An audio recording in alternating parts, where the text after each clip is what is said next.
ਸਤਨਾਮ ਵਾਹਿਗੁਰੂ ਸਾਹਿਬ ਜੀ।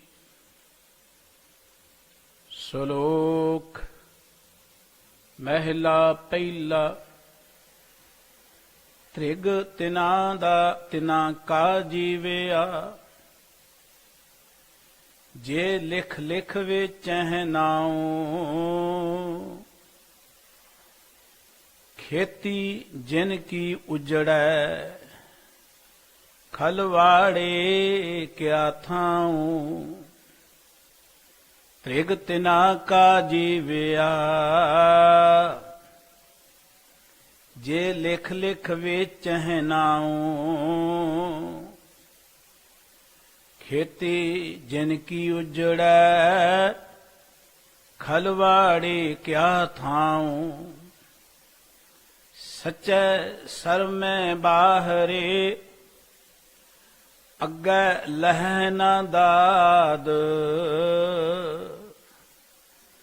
ਅਕਲ ਇਹ ਨਾ ਆਖੀਐ, ਅਕਲ ਗਵਾਈਐ ਬਾਦ। ਅਕਲੀ ਸਾਹਿਬ ਸੇਵੀਐ, ਅਕਲੀ ਪਾਈਐ ਮਾਨ। ਅਕਲੀ ਪੜ੍ਹ ਕੇ ਬੁਝੀਐ, ਅਕਲੀ ਕੀਚੈ ਦਾਨ। ਨਾਨਕ ਆਖੇ ਰਾਹ ਏਹ, ਹੋਰ ਗੱਲਾਂ ਸੈਤਾਨ। ਮਹਿਲਾ ਦੂਜਾ। ਜੈਸਾ ਕਰੈ ਕਹਾਵੈ ਤੈਸਾ, ਐਸੀ ਬਣੀ ਜ਼ਰੂਰਤ। ਹੋਵੈ ਲਿੰਗ ਝਿੰਗ ਨਹਿ ਹੋਵੈ, ਐਸੀ ਕਹੀਐ ਸੂਰਤ। ਜੋ ਉਸ ਇੱਛੈ ਸੋ ਫਲ ਪਾਏ, ਤਾ ਨਾਨਕ ਕਹੀਐ ਮੂਰਤ। ਪੌੜੀ। ਸਤਿਗੁਰ ਅੰਮ੍ਰਿਤ ਬਿਰਖ ਹੈ, ਅੰਮ੍ਰਿਤ ਰਸ ਫਲਿਆ। ਜਿਸ ਪ੍ਰਾਪਤ ਸੋ ਲਹੈ, ਗੁਰ ਸ਼ਬਦੀ ਮਿਲਿਆ। ਸਤਿਗੁਰ ਕੈ ਭਾਣੈ ਜੋ ਚੱਲੈ, ਹਰ ਸੇਤੀ ਰਲਿਆ। ਜਮ ਕਾਲ ਜੋ ਹੋ ਨਾ ਸਕਈ, ਘਟ ਚਾਨਣ ਬਲਿਆ। ਨਾਨਕ ਬਖਸ਼ ਮਿਲਾਇਨ, ਫਿਰ ਗਰਭ ਨ ਗਲਿਆ। ਨਾਨਕ ਬਖਸ਼ ਮਿਲਾਇਨ, ਫਿਰ ਗਰਭ ਨ ਗਲਿਆ। ਵਾਹਿਗੁਰੂ ਜੀ ਕਾ ਖਾਲਸਾ, ਵਾਹਿਗੁਰੂ ਜੀ ਕੀ ਫਤਿਹ। ਚਵਰ ਛਤਰ ਤਖਤ ਦੇ ਮਾਲਕ ਸਤਿਗੁਰੂ, ਜੁਗੋ ਜੁਗ ਅਟਲ, ਸਰਬ ਕਲਾ ਸਮਰੱਥ, ਧੰਨ ਧੰਨ ਸ੍ਰੀ ਗੁਰੂ ਗ੍ਰੰਥ ਸਾਹਿਬ ਜੀ ਦੀ ਪਾਵਨ ਪਵਿੱਤਰ ਹਜ਼ੂਰੀ ਵਿੱਚ ਸੁਭਾਇਮਾਨ ਪਰਮ ਸਤਿਕਾਰਯੋਗ ਗੁਰੂ ਰੂਪ ਖਾਲਸਾ ਸਾਧ ਸੰਗਤ ਜੀਓ। ਵਾਹਿਗੁਰੂ ਜੀ ਦੀ ਬਖਸ਼ਿਸ਼ ਸਦਕਾ ਅੰਮ੍ਰਿਤ ਵੇਲੇ ਗੁਰੂ ਕੇ ਦਰਸ਼ਨ ਦੀਦਾਰ ਕਰਨ ਦਾ ਸੁਭਾਗ ਪ੍ਰਾਪਤ ਹੋਇਆ ਹੈ। ਗੁਰੂ ਹਜ਼ੂਰੀ ਵਿੱਚ ਬੈਠ ਕੇ ਗੁਰਬਾਣੀ ਕੀਰਤਨ ਦਾ ਆਨੰਦ ਆਪ ਜੀ ਨੇ ਮਾਣਿਆ ਹੈ। ਸ਼੍ਰੀ ਗੁਰੂ ਗ੍ਰੰਥ ਸਾਹਿਬ ਜੀ ਦੀ ਪਵਿੱਤਰ ਬਾਣੀ ਦੀ ਵਿਚਾਰ ਜੋ ਹਰ ਰੋਜ਼ ਆਪ ਜੀ ਸਰਵਣ ਕਰਦੇ ਹੋ, ਉਸ ਦੇ ਨਾਲ ਸੰਬੰਧਿਤ ਸਤਿਗੁਰੂ ਜੀ ਦੇ ਇਹ ਪਾਵਨ ਬਚਨ ਸਾਰੰਗ ਰਾਗ ਦੀ ਵਾਰ ਵਿੱਚੋਂ ਆਪ ਜੀ ਸਰਵਣ ਕਰ ਰਹੇ ਸੀ। ਸਾਰੰਗ ਰਾਗ ਦੀ ਵਾਰ ਗੁਰੂ ਰਾਮਦਾਸ ਜੀ ਮਹਾਰਾਜ ਦੀ ਪਵਿੱਤਰ ਰਚਨਾ ਹੈ। ਵਾਰ ਦੀ ਇਹ 20ਵੀਂ ਪੌੜੀ ਹੈ, ਜਿਸ ਦੇ ਨਾਲ 2 ਸ਼ਲੋਕ ਅੰਕਿਤ ਨੇ। ਇੱਕ ਗੁਰੂ ਨਾਨਕ ਸਾਹਿਬ ਜੀ ਮਹਾਰਾਜ ਦਾ ਹੈ, ਇੱਕ ਗੁਰੂ ਅੰਗਦ ਦੇਵ ਜੀ ਮਹਾਰਾਜ ਸੱਚੇ ਪਾਤਸ਼ਾਹ ਜੀ ਦਾ ਹੈ। ਗੁਰੂ ਰਾਮਦਾਸ ਜੀ ਮਹਾਰਾਜ ਪਵਿੱਤਰ ਪੌੜੀ ਦੇ ਅੰਦਰ ਜਿੱਥੇ ਮੁੱਖ ਭਾਵ ਅੰਕਿਤ ਹੁੰਦਾ ਹੈ, ਗੱਲ ਗੁਰੂ ਦੀ ਵਡਿਆਈ ਕਰ ਰਹੇ ਨੇ ਕਿ ਗੁਰੂ ਇੱਕ ਅੰਮ੍ਰਿਤ ਦਾ ਦਰਖਤ ਹੈ। ਗੁਰੂ ਦੇ ਕੋਲ ਅੰਮ੍ਰਿਤ ਹੀ ਹੈ, ਔਰ ਜਿਹੜਾ ਵੀ ਮਨੁੱਖ ਗੁਰੂ ਦੇ ਦਰ ਤੇ ਆਉਂਦਾ ਹੈ, ਉਸ ਨੂੰ ਇਹ ਅੰਮ੍ਰਿਤ ਦੀ ਦਾਤ ਪ੍ਰਾਪਤ ਹੁੰਦੀ ਹੈ। ਉਹ ਗੁਰੂ ਦੇ ਦਰ ਤੋਂ ਵਰਸਾਇਆ ਜਾਂਦਾ ਹੈ। ਗੁਰਬਾਣੀ 'ਚ ਬੇਅੰਤ ਥਾਵਾਂ ਤੇ ਗੁਰੂ ਦੇ ਅਜਿਹੇ ਰੂਪ ਨੂੰ ਸਤਿਗੁਰੂ ਜੀ ਨੇ ਉਜਾਗਰ ਕੀਤਾ ਹੈ। ਗੁਰੂ ਰਾਮਦਾਸ ਜੀ ਦੇ ਪਵਿੱਤਰ ਬਚਨ ਆਸਾ ਰਾਗ ਦੀ ਵਾਰ ਦੇ ਛੰਤਾਂ 'ਚ ਵੀ ਆਪਾਂ ਸਰਵਣ ਕਰਦੇ ਹਾਂ। ਗੁਰ ਅੰਮ੍ਰਿਤ ਭਿੰਨੀ ਦੇਹੁਰੀ ਅੰਮ੍ਰਿਤ ਬੁਰਕੇ ਰਾਮ ਰਾਜੇ, ਜਿਨ੍ਹਾਂ ਗੁਰਬਾਣੀ ਮਨ ਭਾਈਆ ਅੰਮ੍ਰਿਤ ਛਕ ਛਕੇ। ਗੁਰੂ ਦੀ ਸ਼ਖਸੀਅਤ, ਗੁਰੂ ਦਾ ਸਰੂਪ, ਗੁਰੂ ਦਾ ਪਵਿੱਤਰ ਦੇਹੁਰੀ ਅੰਮ੍ਰਿਤ ਦੇ ਨਾਲ ਹੀ ਭਿੱਜੀ ਪਈ ਹੈ, ਭਰੀ ਪਈ ਹੈ। ਗੁਰੂ ਆਪਣੇ ਦਰ ਤੇ ਆਏ ਹੋਏ ਹਰ ਪ੍ਰਾਣੀ ਨੂੰ ਅੰਮ੍ਰਿਤ ਹੀ ਵਰਤਾਉਂਦਾ ਹੈ, ਅੰਮ੍ਰਿਤ ਦੀ ਵਰਖਾ ਕਰਦਾ ਹੈ। ਜਦੋਂ ਅਸੀਂ ਧਰਮ ਦੀ ਦੁਨੀਆ 'ਚ ਨਜ਼ਰ ਮਾਰਦੇ ਹਾਂ, ਪਰਮਾਤਮਾ ਦੇ ਪਿਆਰ 'ਚ ਜੁੜਨਾ, ਪਰਮਾਤਮਾ ਦੇ ਨਾਮ ਦੀ ਗੱਲ ਕਰਨੀ, ਇਹ ਜ਼ਿੰਦਗੀ ਦਾ ਮਕਸਦ ਵੀ ਹੈ ਤੇ ਸਭ ਤੋਂ ਉੱਤਮ ਗੱਲ ਹੈ ਵੀ ਇਹੀ ਹੈ। ਪਰ ਧਾਰਮਿਕ ਜਗਤ ਜਦੋਂ ਅਸੀਂ ਨਜ਼ਰ ਮਾਰਦੇ ਹਾਂ, ਰੱਬ ਦੇ ਨਾਂ ਤੇ ਅਨੇਕ ਤਰ੍ਹਾਂ ਦੇ ਕਰਮ ਮਨੁੱਖ ਕਰਦਾ ਹੈ। ਜਿੱਥੇ ਕੋਈ ਤੀਰਥਾਂ 'ਚ, ਜੰਗਲਾਂ 'ਚ, ਪਹਾੜਾਂ 'ਚ ਜਾ ਕੇ ਰੱਬ ਨੂੰ ਲੱਭਣ ਦੀ ਗੱਲ ਕਰਦਾ ਹੈ। ਕੋਈ ਸਰੀਰ ਨੂੰ ਕਸ਼ਟ ਵੀ ਦੇ ਰਿਹਾ ਹੈ, ਭੁੱਖਿਆਂ ਰਹਿ ਰਿਹਾ ਹੈ, ਕਈ ਤਰ੍ਹਾਂ ਦੇ ਆਸਣ ਵੀ ਕਰਦਾ ਹੈ, ਹੋਰ ਕਈ ਤਰ੍ਹਾਂ ਦੀ ਪੂਜਾ ਪ੍ਰਤਿਸ਼ਠਾ ਜਿਹੜੀ ਹੈ ਉਹ ਧਰਮ ਦੀ ਦੁਨੀਆ ਅੰਦਰ ਪ੍ਰਚਲਿਤ ਹੈ। ਧਰਮ ਦੀ ਦੁਨੀਆ ਅੰਦਰ ਇੱਕ ਹੋਰ ਗੱਲ ਬੜੀ ਪ੍ਰਚਲਿਤ ਹੈ, ਉਹ ਇਹ ਹੈ ਕਿ ਆਮ ਮਨੁੱਖ ਜਿਹੜਾ ਆਮ, ਜਿਹਦੇ ਕੋਲ ਗਿਆਨ ਨਹੀਂ ਹੈ, ਕਿਉਂਕਿ ਇਹ ਜ਼ਿੰਦਗੀ ਜਿਹੜੀ ਹੈ ਬੜੀ ਇੱਕ ਅਮੋਲਕ ਦਾਤ ਹੈ। ਜ਼ਿੰਦਗੀ ਸੁੱਖ ਮਾਣਨ ਲਈ ਸੀ। ਜੇ ਜ਼ਿੰਦਗੀ ਸਾਨੂੰ ਜੀਵਨ ਦੀ ਜਾਚ ਨਾ ਆਈ, ਜ਼ਿੰਦਗੀ 'ਚ ਸੁੱਖ ਨਹੀਂ, ਜ਼ਿੰਦਗੀ 'ਚ ਪਰੇਸ਼ਾਨੀਆਂ ਹੀ ਆਉਣਗੀਆਂ। ਹਰ ਉਸ ਚੀਜ਼ ਦਾ ਹੀ ਆਨੰਦ ਅਸੀਂ ਮਾਣ ਸਕਦੇ ਹਾਂ ਜਿਹਦੇ ਬਾਰੇ ਸਾਨੂੰ ਗਿਆਨ ਹੋਵੇ। ਜਿਹਦਾ ਗਿਆਨ ਨਾ ਹੋਵੇ ਉਹ ਵਧੀਆ ਚੀਜ਼ ਵੀ ਸਾਡੇ ਲਈ ਸੁੱਖਾਂ ਦਾ ਸਾਧਨ ਨਹੀਂ ਬਣ ਸਕਦੀ। ਜ਼ਿੰਦਗੀ ਦਾ ਗਿਆਨ ਹੋਣਾ ਬਹੁਤ ਜ਼ਰੂਰੀ ਸੀ। ਉਹ ਜ਼ਿੰਦਗੀ ਦਾ ਗਿਆਨ ਦੇਣਾ ਸੀ ਗੁਰੂ ਨੇ। ਮਨੁੱਖ ਗੁਰੂ ਤੱਕ ਪਹੁੰਚਾ ਨਾ। ਧਰਮ ਦੀ ਦੁਨੀਆ ਅੰਦਰ ਬਹੁਤ ਸਾਰੇ ਨਕਲੀ ਲੋਕ ਸ਼ੁਰੂ ਹੋ ਜਾਂਦੇ ਨੇ। ਅੱਜ ਤੋਂ ਬਹੁਤ ਚਿਰ ਪਹਿਲਾਂ ਬਾਬਾ ਨਾਨਕ ਜੀ ਨੇ ਇਹ ਗੱਲ ਕਹੀ ਸੀ ਕਿ ਕਿਤੇ ਗੁਰ ਚੇਲੇ ਫੁਨ ਹੁਆ, ਕਾਚੇ ਗੁਰ ਤੇ ਮੁਕਤ ਨਾ ਹੁਆ। ਕਈ ਗੁਰੂ ਨੇ, ਬਹੁਤ ਸਾਰੇ ਉਹਨਾਂ ਦੇ ਚੇਲੇ ਨੇ, ਪਰ ਕੱਚਾ ਗੁਰੂ ਜਿਹੜਾ ਹੈ ਕਦੀ ਕਿਸੇ ਨੂੰ ਮੁਕਤੀ ਨਹੀਂ ਦੇ ਸਕਦਾ। ਗੁਰੂ ਉਹ ਸ਼ਖਸੀਅਤ ਹੈ, ਗੁਰੂ ਉਹ ਹਸਤੀ ਹੈ ਜੋ ਪਰਮਾਤਮਾ ਵਿੱਚ ਅਭੇਦ ਹੋ ਚੁੱਕੀ ਹੈ। ਸਤਿਪੁਰਖ ਜਿਨ ਜਾਣਿਆ, ਸਤਿਗੁਰ ਤਿਸ ਕਾ ਨਾਉ, ਤਿਸ ਕੈ ਸੰਗ ਸਿਖ ਉਦਰੈ, ਨਾਨਕ ਹਰ ਗੁਣ ਗਾਓ। ਲੇਕਿਨ ਆਪਾਂ ਦੇਖਦੇ ਹਾਂ ਧਰਮ ਦੀ ਦੁਨੀਆ 'ਚ ਲੋਕੀ ਹਰ ਕਿਸੇ ਨੂੰ ਗੁਰੂ ਬਣਾਈ ਜਾਂਦੇ ਨੇ। ਹਰ ਕੋਈ ਗੁਰੂ ਬਣਨਾ ਵੀ ਚਾਹੁੰਦਾ ਹੈ। ਬੰਦਾ ਸਿੱਖ ਬਣਨਾ ਤੇ ਬੜਾ ਔਖਾ ਲੱਗਦਾ ਹੈ ਬੰਦੇ ਨੂੰ, ਸੰਤ ਬਣਨਾ ਬੜਾ ਸੌਖਾ ਲੱਗਦਾ ਹੈ। ਹਰ ਕੋਈ ਕਹਿੰਦਾ ਮੈਂ ਜਲਦੀ ਰੱਬ ਬਣ ਜਾਵਾਂ। ਅੱਗੇ ਵਧਣ ਦੀ ਭਾਵਨਾ ਤੇ ਮਨੁੱਖ ਅੰਦਰ ਰੱਬ ਨੇ ਰੱਖੀ ਹੈ, ਹੋਣੀ ਚਾਹੀਦੀ ਹੈ। ਇਹਦੇ ਤੋਂ ਬਿਨਾਂ ਜ਼ਿੰਦਗੀ ਨਹੀਂ ਹੈ। ਪਰ ਮਨੁੱਖ ਜਿਸ ਤਰੀਕੇ ਨਾਲ ਅੱਗੇ ਵੱਧਦਾ ਹੈ, ਜਿਵੇਂ ਅਸੀਂ ਰਾਜਨੀਤੀ ਦੁਨੀਆ ਦੇਖਦੇ ਹਾਂ, ਉੱਥੇ ਵੀ ਮਨੁੱਖ ਆਪਣੀ ਜ਼ਿੰਦਗੀ 'ਚ ਸ਼ਾਰਟਕਟ ਤਰੀਕੇ ਨਾਲ ਬੜੀ ਜਲਦੀ ਅੱਗੇ ਵਧਣਾ ਚਾਹੁੰਦਾ ਹੈ। ਜੇ ਧਨ ਕਮਾਉਣ ਦੀ ਗੱਲ ਹੈ, ਉੱਥੇ ਵੀ ਬੰਦਾ ਮਿਹਨਤ ਨਾਲੋਂ ਸੋਚਦਾ ਕਿ ਜਿਸ ਵੀ ਤਰੀਕੇ ਨਾਲ ਪੈਸਾ ਆ ਜਾਏ ਮੈਨੂੰ ਮਿਲਣਾ ਚਾਹੀਦਾ ਹੈ। ਧਰਮ ਦੀ ਦੁਨੀਆ 'ਚ ਵੀ ਇਹੀ ਭ੍ਰਿਸ਼ਟਾਚਾਰ ਹੈ। ਹਰ ਬੰਦਾ ਚਾਹੁੰਦਾ ਕਿ ਜਲਦੀ ਪੂਜਨੀਕ ਬਣ ਜਾਵਾਂ, ਜਲਦੀ ਮੈਨੂੰ ਲੋਕੀ ਮੱਥੇ ਟੇਕਣ ਲੱਗ ਪੈਣ। ਇਵੇਂ ਕਹਿ ਲਓ ਕਿ ਨਕਲ ਜਿਹੜੀ ਹੈ ਉਹ ਸ਼ੁਰੂ ਹੋ ਜਾਂਦੀ ਹੈ। ਔਰ ਧਰਮ ਦੀ ਦੁਨੀਆ 'ਚ ਬਹੁਤ ਸਾਰੇ ਉਹ ਲੋਕ ਨੇ ਜਿਹੜੇ ਧਰਮ ਦੇ ਨਾਂ ਤੇ ਭੋਲੀ ਭਾਲੀ ਮਨੁੱਖਤਾ ਨੂੰ ਗੁੰਮਰਾਹ ਕਰਦੇ ਨੇ। ਔਰ ਕਈ ਤਰ੍ਹਾਂ ਦੇ ਟੂਣੇ, ਕਈ ਤਰ੍ਹਾਂ ਦੇ ਮੰਤਰ, ਕਈ ਤਰ੍ਹਾਂ ਦੇ ਜੰਤਰ, ਕਈ ਤਰ੍ਹਾਂ ਦੇ ਹੋਰ ਕਰਮਕਾਂਡ ਧਰਮ ਦੀ ਦੁਨੀਆ 'ਚ ਕੀਤੇ ਜਾਂਦੇ ਨੇ। ਸਤਿਗੁਰੂ ਗੁਰੂ ਨਾਨਕ ਸਾਹਿਬ ਜੀ ਦਾ ਪਵਿੱਤਰ ਸ਼ਲੋਕ ਹੈ ਪਹਿਲਾ, ਜਿੱਥੇ ਸਤਿਗੁਰੂ ਜੀ ਨੇ ਅਜਿਹੇ ਲੋਕਾਂ ਦੀ ਗੱਲ ਕੀਤੀ ਹੈ ਜਿਹੜੇ ਰੱਬ ਦੇ ਨਾਮ ਨੂੰ ਹੀ ਵੇਚੀ ਚਲੇ ਜਾਂਦੇ ਨੇ। ਆਪਾਂ ਦੇਖਦੇ ਹਾਂ ਜੰਤਰ ਲਿਖ ਕੇ, ਮੰਤਰ ਲਿਖ ਕੇ ਦੇਣੇ। ਔਰ ਇੱਥੇ ਹੀ ਬਸ ਨਹੀਂ ਹੈ, ਆਪਣੇ ਸਮਾਜ ਅੰਦਰ ਜਿੱਥੇ ਸ਼ਬਦ ਗੁਰੂ ਦੀ ਗੱਲ ਹੈ, ਗੁਰਮਤਿ ਨੇ ਨਿਰੋਲ ਸ਼ਬਦ ਦੇ ਨਾਲ ਸਾਨੂੰ ਜੋੜੇ। ਕਿਸੇ ਤਸਵੀਰ ਨਾਲ ਨਹੀਂ ਜੋੜਿਆ, ਕਿਸੇ ਸਰੀਰ ਨਾਲ ਨਹੀਂ ਜੋੜਿਆ, ਕਿਸੇ ਕਰਮਕਾਂਡ ਨਾਲ ਨਹੀਂ ਜੋੜਿਆ, ਕਿਸੇ ਜਗ੍ਹਾ ਨਾਲ ਨਹੀਂ ਜੋੜਿਆ। ਸਤ ਸੰਗਤ ਦੇ ਰਾਹੀਂ ਵਾਹਿਗੁਰੂ ਜੀ ਦੇ ਸ਼ਬਦ ਵਿੱਚ, ਨਾਮ ਵਿੱਚ ਜੁੜਨ ਦੀ ਗੱਲ ਸਾਨੂੰ ਸਾਡੇ ਸਤਿਗੁਰੂ ਜੀ ਨੇ ਕਹੀ ਹੈ। ਲੇਕਿਨ ਗੁਰੂ ਗ੍ਰੰਥ ਸਾਹਿਬ ਜੀ ਦਾ ਇੰਨਾ ਮਹਾਨ ਪ੍ਰਚੰਡ ਗਿਆਨ ਹੁੰਦਿਆਂ ਹੋਇਆਂ ਵੀ ਬਹੁਤ ਸਾਡੇ ਸਿੱਖ ਸਮਾਜ 'ਚ ਇਹੋ ਜਿਹੇ ਲੋਕ ਪ੍ਰਚਲਿਤ ਨੇ, ਬੜੇ ਚਰਚਿਤ ਨੇ, ਜਿਹੜੇ ਸ਼ਬਦ ਹੀ ਲਿਖ ਲਿਖ ਦੇਈ ਜਾਂਦੇ ਨੇ ਔਰ ਉਹਦੇ ਸਿਰ ਤੇ ਉਹਨਾਂ ਦੀਆਂ ਦੁਕਾਨਾਂ ਚੱਲਦੀਆਂ ਨੇ। ਗੁਰੂ ਨਾਨਕ ਸਾਹਿਬ ਜੀ ਮਹਾਰਾਜ ਅਜਿਹੇ ਲੋਕਾਂ ਦੀ ਗੱਲ ਕਰਦੇ ਆ। ਫਿਰ ਸਤਿਗੁਰੂ ਅੰਗਦ ਦੇਵ ਜੀ ਮਹਾਰਾਜ ਆਪਣੇ ਪਵਿੱਤਰ ਸ਼ਲੋਕ ਦੇ ਰਾਹੀਂ ਪੂਰਨ ਪੁਰਖਾਂ ਦੀ ਗੱਲ ਕਰਦੇ ਆ, ਜੋ ਵਚਨ ਕਹਿ ਰਹੇ ਨੇ। ਆਓ ਆਪਾਂ ਮਿਲ ਕੇ ਗੁਰੂ ਕੇ ਇਹਨਾਂ ਪਾਵਨ ਪਵਿੱਤਰ ਬਚਨਾਂ ਦੀ ਵਿਚਾਰ ਸਾਂਝੀ ਕਰੀਏ।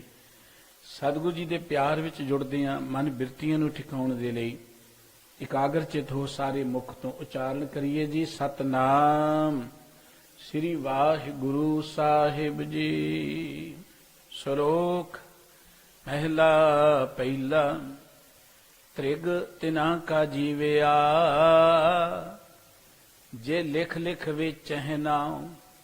ਗੁਰੂ ਕੇ ਇਹ ਪਾਵਨ ਬਚਨ ਸ੍ਰੀ ਗੁਰੂ ਗ੍ਰੰਥ ਸਾਹਿਬ ਜੀ ਦੇ ਪਾਵਨ ਅੰਕ 1245 ਤੇ ਅੰਕਿਤ ਨੇ। ਵਾਰ ਦੀ ਇਹ 20ਵੀਂ ਪੌੜੀ ਹੈ। ਪਵਿੱਤਰ ਸ਼ਲੋਕ ਗੁਰੂ ਨਾਨਕ ਸਾਹਿਬ ਜੀ ਦਾ ਹੈ। ਸਤਿਗੁਰੂ ਜੀ ਬਖਸ਼ਿਸ਼ ਕਰਦੇ, ਕਹਿੰਦੇ ਤ੍ਰਿਗ ਤਿਨਾ ਕਾ ਜੀਵਿਆ, ਜੇ ਲਿਖ ਲਿਖ ਵੇਚਹਿ ਨਾਉ। ਜਿਹੜੇ ਲੋਕੀ ਨਾਮ ਲਿਖ ਲਿਖ ਕੇ ਵੇਚਦੇ ਨੇ, ਲਿਖ ਲਿਖ ਕੇ ਵੇਚਣ ਦਾ ਅਰਥ ਹੈ ਬਹੁਤ ਸਾਰੇ ਕਈ ਵਾਰੀ ਦੁਖੀ ਲੋਕ, ਮਜਬੂਰ ਲੋਕ ਆਉਂਦੇ ਨੇ ਧਾਰਮਿਕ ਲੋਕਾਂ ਦੇ ਕੋਲ, ਸਾਡਾ ਕੰਮ ਨਹੀਂ ਬਣਦਾ, ਸਾਡੀ ਆ ਕਾਮਨਾ ਪੂਰੀ ਨਹੀਂ ਹੁੰਦੀ, ਜਾਂ ਸਾਡੀ ਜ਼ਿੰਦਗੀ 'ਚ ਆ ਦੁੱਖ ਹੈ, ਆ ਮੁਸ਼ਕਲ ਹੈ, ਆ ਮੁਸੀਬਤ ਹੈ। ਤੇ ਉਹ ਅਖੌਤੀ ਧਾਰਮਿਕ ਲੋਕ ਜਿਹੜੇ ਨੇ ਫਿਰ ਕਾਗਜ਼ਾਂ ਤੇ ਲਿਖ ਲਿਖ ਕੇ ਉਹਨਾਂ ਨੂੰ ਮੰਤਰ ਦੇਣਗੇ। ਕਈ ਅੱਜ ਕੱਲ੍ਹ ਗੁਰਬਾਣੀ ਦੇ ਸ਼ਬਦ ਵੀ ਦੇਣਗੇ, ਉਹਦੇ ਬਦਲੇ ਉਹ ਫਿਰ ਬੜੇ ਪੈਸੇ ਦਿੰਦੇ ਨੇ ਉਹਨਾਂ ਨੂੰ। ਤੇ ਉਹ ਜੋ ਕੁਝ ਦਿੰਦੇ ਨੇ ਸਿਰਫ ਪੈਸਿਆਂ ਦੀ ਖਾਤਰ ਹੀ ਦਿੰਦੇ ਨੇ। ਦੇਖੋ, ਨਾਮ ਜਪਣਾ, ਮਨੁੱਖਤਾ ਨੂੰ ਨਾਮ ਦੇ ਨਾਲ ਜੋੜਨਾ, ਪਰਮਾਤਮਾ ਦਾ ਗਿਆਨ ਦੇਣਾ, ਇਹ ਧਾਰਮਿਕ ਲੋਕਾਂ ਦੀ ਡਿਊਟੀ ਹੈ। ਲੇਕਿਨ ਬਜਾਏ ਇਸ ਦੇ ਕਿ ਉਹਨੂੰ ਜ਼ਿੰਦਗੀ ਦਾ ਗਿਆਨ ਦਈਏ, ਬਜਾਏ ਇਸ ਦੇ ਕਿ ਉਸ ਨੂੰ ਰੱਬ ਦੇ ਪਿਆਰ ਵਿੱਚ ਜੋੜੀਏ, ਜੇ ਕੇਵਲ ਤਾਂ ਕੇਵਲ ਅਸੀਂ ਪੈਸਿਆਂ ਤੱਕ ਸੀਮਿਤ ਰਹਿ ਗਏ ਕਿ ਪੈਸੇ ਕਮਾਉਣੇ ਨੇ, ਜਿੱਦਾਂ ਕਿਸੇ ਕੋ ਮਿਲਦੇ ਲਈ ਜਾਓ, ਕੋਈ ਮੰਤਰ ਲਿਖ ਕੇ ਦੇਈ ਜਾਏ, ਕੋਈ ਸ਼ਬਦ ਲਿਖ ਕੇ ਦੇਈ ਜਾਏ, ਆਪਣੀ ਦੁਕਾਨ ਚਲਾਈ ਜਾਏ। ਤੇ ਸਤਿਗੁਰੂ ਜੀ ਕਹਿੰਦੇ ਤ੍ਰਿਗ ਤਿਨਾਂ ਦਾ ਜੀਵਿਆ, ਤ੍ਰਿਗ ਤਿਨਾਂ ਕਾ ਜੀਵਿਆ। ਅਜਿਹੇ ਲੋਕਾਂ ਦੀ ਜ਼ਿੰਦਗੀ ਜਿਹੜੀ ਹੈ ਨਾ ਤ੍ਰਿਗ ਹੈ, ਲਾਹਨਤ ਹੈ ਜੀ ਜ਼ਿੰਦਗੀ ਨੂੰ, ਜਿਨ੍ਹਾਂ ਨੇ ਰੱਬ ਦੇ ਨਾਮ ਨੂੰ ਵੇਚਣਾ ਸ਼ੁਰੂ ਕਰ ਦਿੱਤਾ ਹੈ। ਆਪਾਂ ਧਰਮ ਦੀ ਦੁਨੀਆ 'ਚ ਦੇਖਦੇ ਹਾਂ, ਰੱਬ ਵਿਕ ਰਹੇ ਨੇ ਦੁਕਾਨਾਂ ਤੇ। ਕੋਈ ਆਹ ਰੱਬ ਇੰਨੇ ਦਾ ਹੈ, ਆਹ ਰੱਬ ਇੰਨੇ ਦਾ ਹੈ। ਮੂਰਤਾਂ ਬਣਾ ਕੇ, ਛੋਟੇ ਰੱਬ ਦੀ ਥੋੜੀ ਕੀਮਤ ਹੈ, ਵੱਡੇ ਰੱਬ ਦੀ ਬਹੁਤੀ ਕੀਮਤ ਹੈ, ਹੋਰ ਵੱਡੇ ਦੀ ਹੋਰ ਬਹੁਤੀ ਕੀਮਤ ਹੈ। ਰੱਬ ਨੂੰ ਵੇਚ ਦਿੱਤਾ ਗਿਆ ਦੁਕਾਨਾਂ ਤੇ ਬਣਾ ਕੇ, ਰੱਬ ਦੇ ਨਾਮ ਦੀ ਗੱਲ। ਹਾਲਾਂਕਿ ਰੱਬ ਨੂੰ ਇਹਨਾਂ ਲੋਕਾਂ ਨੇ ਵੀ ਨਹੀਂ ਦੇਖਿਆ, ਰੱਬ ਦਾ ਗਿਆਨ ਇਹਨਾਂ ਲੋਕਾਂ ਨੂੰ ਵੀ ਨਹੀਂ ਹੈ। ਸਤਿਗੁਰੂ ਜੀ ਕਹਿੰਦੇ ਕਿ ਤ੍ਰਿਗ ਹੈ, ਲਾਹਨਤ ਹੈ ਇਹਨਾਂ ਦੀ ਜ਼ਿੰਦਗੀ ਤੇ, ਜਿਹੜੇ ਨਾਮ ਨੂੰ ਹੀ ਲਿਖ ਲਿਖ ਕੇ ਵੇਚਦੇ ਨੇ। ਖੇਤੀ ਜਿਨ ਕੀ ਉਜੜੈ, ਖਲਵਾੜੇ ਕਿਆ ਥਾਉ। ਆਪਾਂ ਜੋ ਵੀ ਕਰਮ ਕਰਦੇ ਹਾਂ, ਜ਼ਿਮੀਂਦਾਰ ਖੇਤੀ ਕਰਦਾ, ਇੱਥੇ ਖੇਤੀ ਦੀ ਉਦਾਹਰਣ ਦਿੱਤੀ ਹੈ। ਖੇਤੀ ਦਾ ਮਕਸਦ ਇਹ ਹੁੰਦਾ ਹੈ ਕਿ ਜ਼ਿਮੀਂਦਾਰ ਦੇ ਘਰ 'ਚ ਦਾਣਿਆਂ ਦਾ ਢੇਰ ਲੱਗੇ, ਉਹਨਾਂ ਤੋਂ 4 ਪੈਸੇ ਆਉਣ, ਉਹਦੀ ਆਰਥਿਕ ਜਿਹੜੀ ਜ਼ਿੰਦਗੀ ਹੈ ਉਹ ਵਧੀਆ ਹੋ ਜਾਏ। ਇਸ ਕਰਕੇ ਜ਼ਿਮੀਂਦਾਰ ਖੇਤੀ ਕਰਦਾ ਹੈ।